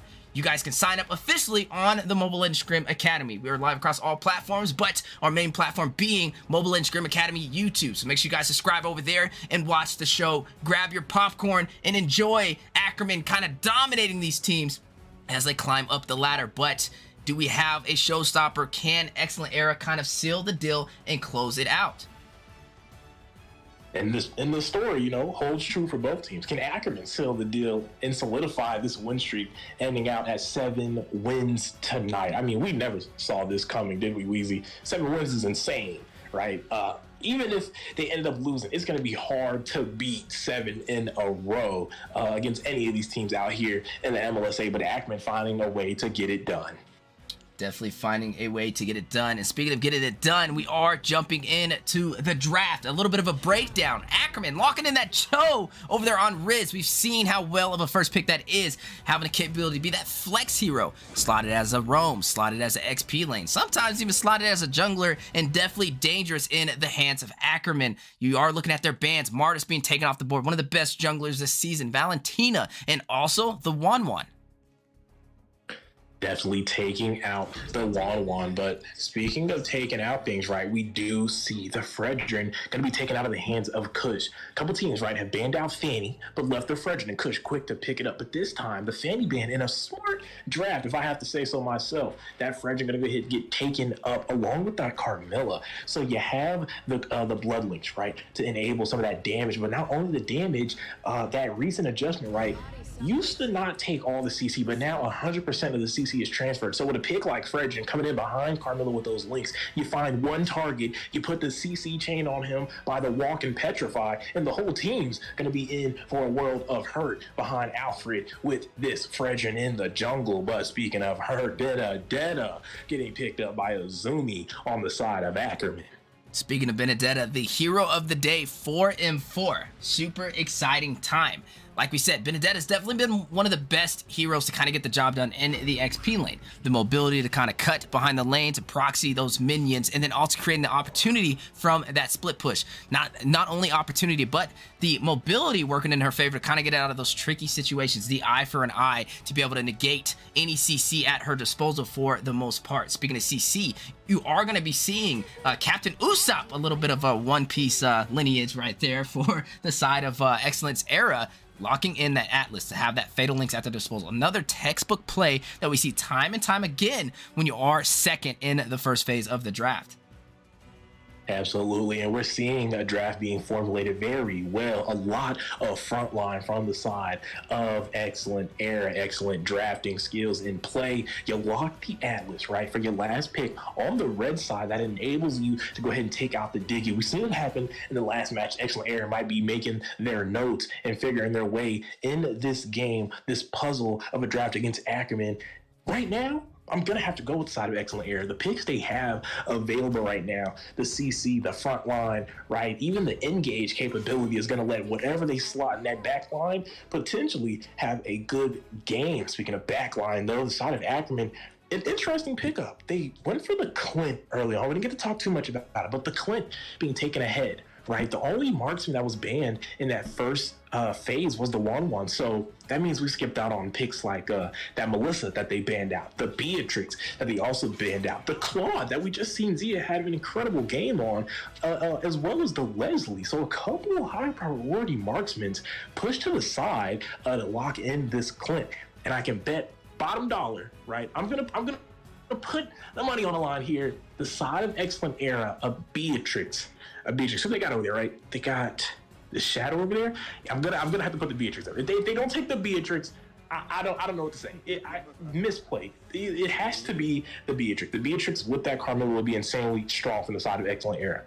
Now you are seeing Shadow hover over that Kagura, definitely still waiting to kind of show what they want to slot for that marksman. A little bit of a coverage over Selena as well, as they are trying to do a little bit of a showcase while they do have their time to shine against Ackerman.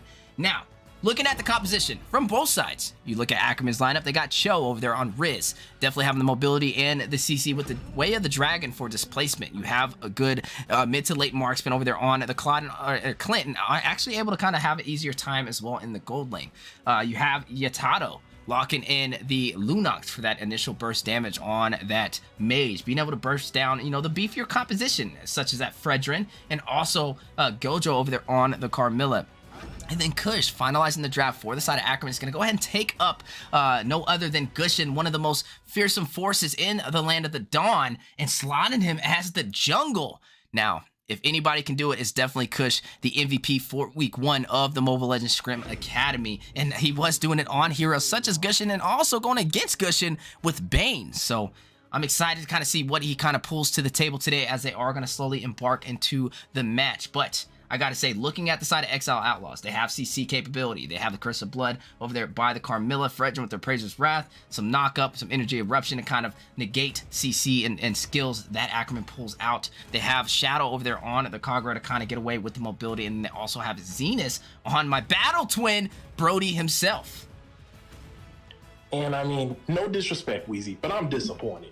Okay, why would you take the Bruno of all things, that early game marksman, not going to be online to really carry you after that mid game over into that late game carry? You're going to lose out to the burst of Clint, right? So I'm so confused, so perplexed behind this Brody pick. You don't have anything to really carry you in that late game. The Kagura is going to fall off, especially in the pick off things, even without the late game, right? Look at the members the side of Ackerman has. That's a Benedetta, a Lunox, and even a Gujin, right? High mobility. Same with W Riz there. It's going to be very hard to connect those yin-yang overturns, unless, right, they are able to connect those sets, that CC. But again, with these high mobility champs, it's going to be very hard to catch any one of them to really inflict any damage, any punishment on the members of Ackerman here. Now, I do like how Ackerman, you know, with Yatato locked in that Lunox, to be able to use that brilliance to escape the Fatal Links from Captain Usopp. So definitely going to have some good placement on these Fatal Links. And a team like Ackerman definitely knows how to kind of bait out that utility. Definitely some win conditions right now. You are seeing the Clint versus the Brody. Both of them able to kind of get the job done, but a little bit better in the hands of Clint. So it looks like Xena's having a lot of pressure already, jumping into that 1 minute mark. Speaking of other winning conditions, like we said, Captain Usopp having to get those sets, but also a little bit of upscale battles. You were jumping straight into a Cho who can kind of knock you out of position with the Way of the Dragon, and also Yatato who can kind of escape with the brilliance. So definitely having to make that work in his favor. But speaking of favor, we are seeing the damage coming right now, stacking up on Captain Usopp. Where's the rest of the Straw Hats? Where's Luffy? Where are they? He needs some help. Gets a little bit of backup here, but Kush still in jungle, away from D's here, level 4. Alfred still level 3. Doesn't have the capability to fight back Kush. That's a first blood falling into the hands of Ackerman. Kush, the jungler from Ack, is currently trying to build this lead. Definitely trying to build that lead. As we know, Ackerman is one of the teams who can start that early snowball in the blink of an eye. But the blink of an eye, Zia able to take the kill onto Zenith, and that will give him that early game advantage with Riz to kind of help him on that pill. Turtle spawning in terms of objectives, though, already a 2,000 gold lead in the hands of Ackerman, and not a really good start for Excellence Era. Definitely need to play a little bit tighter and focus on objectives if you do want to remain in this game, as you are seeing Zia kind of strip down the gold in that tower. Absolutely stripping down the gold in that tower. Zenith not in a good spot. And this is why I pointed this out, right? With the early marksman, you're already being shut down. You don't have that 12-minute power spikes like everyone else to kind of lean into, even with a shaky start. Speaking of shaky starts here, we do see Ackerman and Azumi here looking for a little bit of engage with the Benedetta. We do see Yatato over here on the way. Might pop the Brilliance, or the Darkness. Oh, he does pop it. Gonna burst him out real quick. Azumi's gonna go ahead and pick up that kill on Gojo. The XP laner is down ahead of this turtle. Speaking of down, things getting down in the gold lane. Zenith's going to get taken out again on the Brody gold lane. Zia finding a way to take the kills. And Zenith is struggling right now, 0 and 2. Speaking of struggling, though, Azumi finding no problem cutting this wave. Can go ahead and use that elliptical to try to get away, but that energy eruption might catch him at the last second. But the burst incandescence coming out from Kush is going to save him. Azumi getting away with literally a fraction of HP there as Kush is going to head start up this turtle. And we did see Zia pick up that endless battle. Definitely going to help him with that snowball, that increase in damage. Definitely going to help out with that increase in damage indeed. We are seeing them pushing for that objective. Kush able to secure it, but Kagura trying to steal it with the umbrella. A little bit of an over-aggressive play and basically wasting that flicker. But on the top side, Zeta is falling. Yes, we see a killing spree falling to the hands of Zia, looking for more, trying to find the kill, but Yatato with the brilliance is going to go ahead and finish out that kill and finish out that tower behind Clint. Yatato also picking up that Clock of Destiny, going to start stacking in that damage. Not that he was having a problem at all. Speaking of stacking in more damage, not having a problem. Kush picking up the Genius Wand. Definitely picking up these items, but also picking up these kills. The way of the dragon coming out from Riz, flirting with death. Zenith is going to get taken out, and Yato standing still, bursting out Captain Yuso. That's a double kill, but is going to get traded out by Shadow on the Kagura. Shutdown gold, something finally falling into the hands of Excellent Era, but is it too little, too late? Too little, too late indeed. 9-1 right now, only 4 minutes in. An insane lead in the hands of Ackerman, and down goes the mid tower, opening up the map even more for their team. Looking at a little bit of items as we are creeping into that 5-minute mark. You are seeing a Molten Essence by Carmilla and the Fredgen, a beefier composition. Clock of Destiny over there with the Arcane Boots from the Kagura. This is definitely interesting indeed. A lot of defense definitely on the side of Excellence Era. But speaking of defense, we do see Kush picking up the kill on Alfred now in between 4 members of Excellent Air. Going to get blocked down by the Fatal Links, but Yatato going to go ahead and trade it out. Pit finds the Atlas looking for Shadow here. Can he get there? The slow from the Umbrella might have kept him from picking up that next kill, but they do win that trade, right? 2 for 1. Actually, yeah, 2 for 1 trade there. Only losing Kush in the midst of that battle. Speaking in the midst of things, though, we do see Riz potentially looking for a play here. Doesn't get hit by the stun. Alfred going to go ahead and hit him with that knock off the airborne CC chain going on, but they're not going to be able to capitalize and find a kill. But speaking of capitalize, Zia finding the lane open is going to go ahead and start pushing this turret. Shadow trying to zone him off, trying to keep him away from this. Zia not backing down yet, even in the face of 3 members here, still looking to get this turret. The side of Ackerman clearly here pushing their will. 12-2. Easy. 5 minutes in the game. Definitely 5 minutes in the game, and Berserker's Fury already picked up by the Clint, and he is on fire. A little bit of a G-Kundo. G-Kundo, we see Yasu pull out the Ruby DD, not going to lead to much. Riz wasn't able to secure a way of the dragon too much and not worth the risk. Going to go ahead and wisely disengage. The turtle is still in play there, and we haven't seen them really go to pick this off. Pick it up yet. Looks like they really just want to go for the clash or maybe even end off a potential wipeout. G-Kundo, but the incandescence coming out from the side of Kush, but going to get countered by Alfred. The CC, that walking petrify, is going to trap him underneath that tower. Speaking of traps here, no Fatal Links coming out. Going to go ahead and find a single pick off. Will he be able to find the kill? We don't know. The links are coming down from Carmilla. Benedetta going to pick up a kill. That's a double kill. Finding Alfred and Zenith out there. Shadow gonna get taken down. Not Shadow, Gojo taken out by Yatato. Double kill falling to the hand of Ackerman's mid laner. Ackerman not gonna fall behind in this trade whatsoever. That's a 4-for-1 trade. Definitely a 4-for-1 trade. 16-4 right now, and all insurance leans in the favor of Ackerman as they have not taken a scratch onto their towers, and they are forcing Excellence Era down to their inhibitors. They do have a little bit in their favor for that bottom inner turret, but it's not enough to keep them in this game, and we need to see them have a little bit more pressure. But right now, having to play safe. 16-4 in 6 minutes. This is insane. You do see Dominance Ice picked up by Captain Usopp, but man, it's not enough against the pressure that Ackerman is providing today. Speaking of pressure, Gojo getting pressure down here in the bot lane all along, but is going to find a way to escape, but that tower is not going to find any way to survive the onslaught from Ackerman. That's another tower down, increasing that tower lead, right, that you pointed out, and now the members increasing the bot lane. It's a 4v4 right now. They could go for the potential. The tower does get locked down. Usopp finding a double Fatal Links, Electro Blow along with those Carmilla Links are down. Shadow's going to find a killing spree, a double kill finding Riz and the Clint there on Zia. Now looks like they're finally finding the pace. Zenith's going to pick up the stun there, going to be able to able to take out Yato, shut down in the hands of Zenith, but he's looking to get traded out by Benedetta here. Azumi trying to take him out, does secure the kill. Gojo and Azumi now battling out in the bush, in the bot lane. Minions on the side of Gojo here, trying to help him out to secure this fight, but Azumi not going to go down. The sustain is there. The bloodlust is picking up. The HP has traded, but Usopp is back into the fray. Azumi trapped in between three members, going to get stunned. Links are back down, and now the CC train is going to keep him still long enough to get taken out of this match. What an interesting trade. Now 19-8 and down to their inhibitors on the side of Excellence Era. Definitely a hard position to be in, and right now they only really have one chase. Take the gold that Ackerman allows. Do not play overly aggressive. Do not split push. Don't solo push, and this is what we are seeing Gojo do, and Kush wasting no time.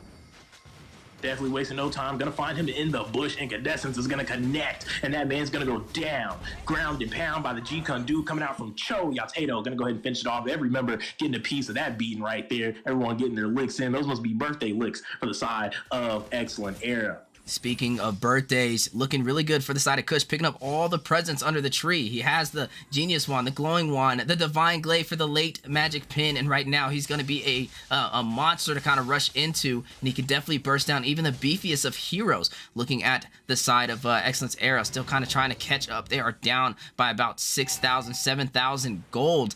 Blade of Despair picked up over there by Brody, not really having any pin at his disposal to kind of make it work, as you are seeing a little bit of defense from the side of Ackerman, but maybe not even needing it as they don't have the Antique Cures at hand. But speaking about what's at hand, possible set, you do know Captain Usopp does have that Fatal Links, and we wanted to see him kind of make it work in his favor, especially against a hard composition that Ackerman has drafted. But a little bit of a disengage. Man, when you see 20-8, you think this is like a 17-minute mark game, and you got to keep in mind, we're only 9 minutes in. This is not even Luminous Lord yet. But the way that Ackerman plays, they take advantage of every little mistake. And right now, a lot of mistakes on the side of Excellence Era for them to kind of pick and choose from. And this is where you are starting to see them kind of increase that lead and go for that early game finish. Looking for that early game finish indeed, potentially with this first Lord. Like you said, no Luminous Lord spawning in, but maybe they don't need it. The Luminous Lord tonight has been Ackerman 6 wins right underneath the belt, looking to make it 7 and close out this King of the Hill. The Lord will be spawning in soon. They have the waves, right? All the pressure falling onto the side of Excellent Air. Not much they can do, but be patient and hope for a mistake. But with Ackerman's gameplay tonight, it might just not happen. This might be the end of the game, 20-8. They haven't found much in the way of trades.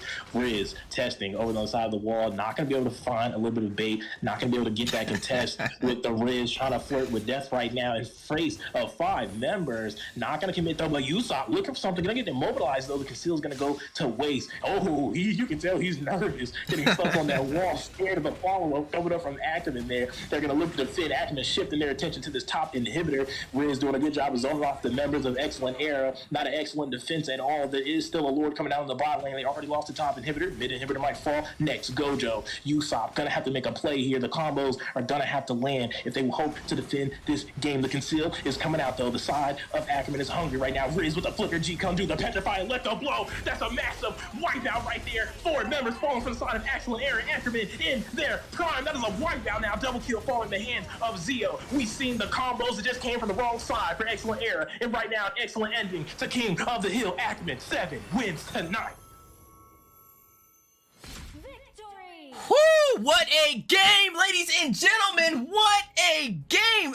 Ackerman able to close it out undefeated. Not only did they get 7 wins in a row, but they won the title for going through a whole King of the Hill series without taking a loss. That's even harder to beat. I don't know if that one can be beat. Definitely history in the making, and they are showing the world, they are showing North America that they are one of the best teams. And I don't really see anybody kind of taking them down so far. So if you guys are out there, definitely sign up now, as we need some future contenders, as Ackerman is just growing day by day. But all these teams are growing. But like you said, Ackerman with the phenomenal finish and the easy closeout. But looking at these items, Deku, if you had to give one member a true MVP on the side of Ackerman for all of today's series, who would you give it to? Ooh, now that is tough. I mean, we've seen great performance for everyone. I mean, even from Riz right there, that was almost enough to sway me to call him the MVP. I mean, that was a phenomenal TikTok show moment that G can do with the flicker, finding every single member. But we also got to tip our hat to Kush. He had to feign about 3 matches and put in work every single time. Azumi as well, the Lapu Lapu, that MVP, finding that Electro Blow finish there with a petrifying this previous match. God, I mean, I don't know. Can we give it to them all? Can everyone get a participation trophy tonight, Weezy? I think we'll leave it to North America to decide. Definitely place who you guys think was MVP over on Ackerman. Definitely a phenomenal job and some well-placed synergy. Speaking of synergy, though, guys, we appreciate y'all tuning in tonight. I'm Weezy, I'm your host, and we've had a blast. Today was King of the Hill. All these teams were competing in a best-of-1 with the winning team staying on, and it looks like history was made. Ackerman not taking a single loss, was able to win 7 in a row, beating every single team. And the dynamic of being able to pull that off, that's 7 different teams, 7 different strategies, and every single time the textbook that Ackerman holds was a little bit better. But speaking of better, guys, we are right around the corner from M4, and we are going to get into our M4 team of the day. Right, you're right. But oh, who's that? And it's Blacklist International. Blacklist International from the Philippines.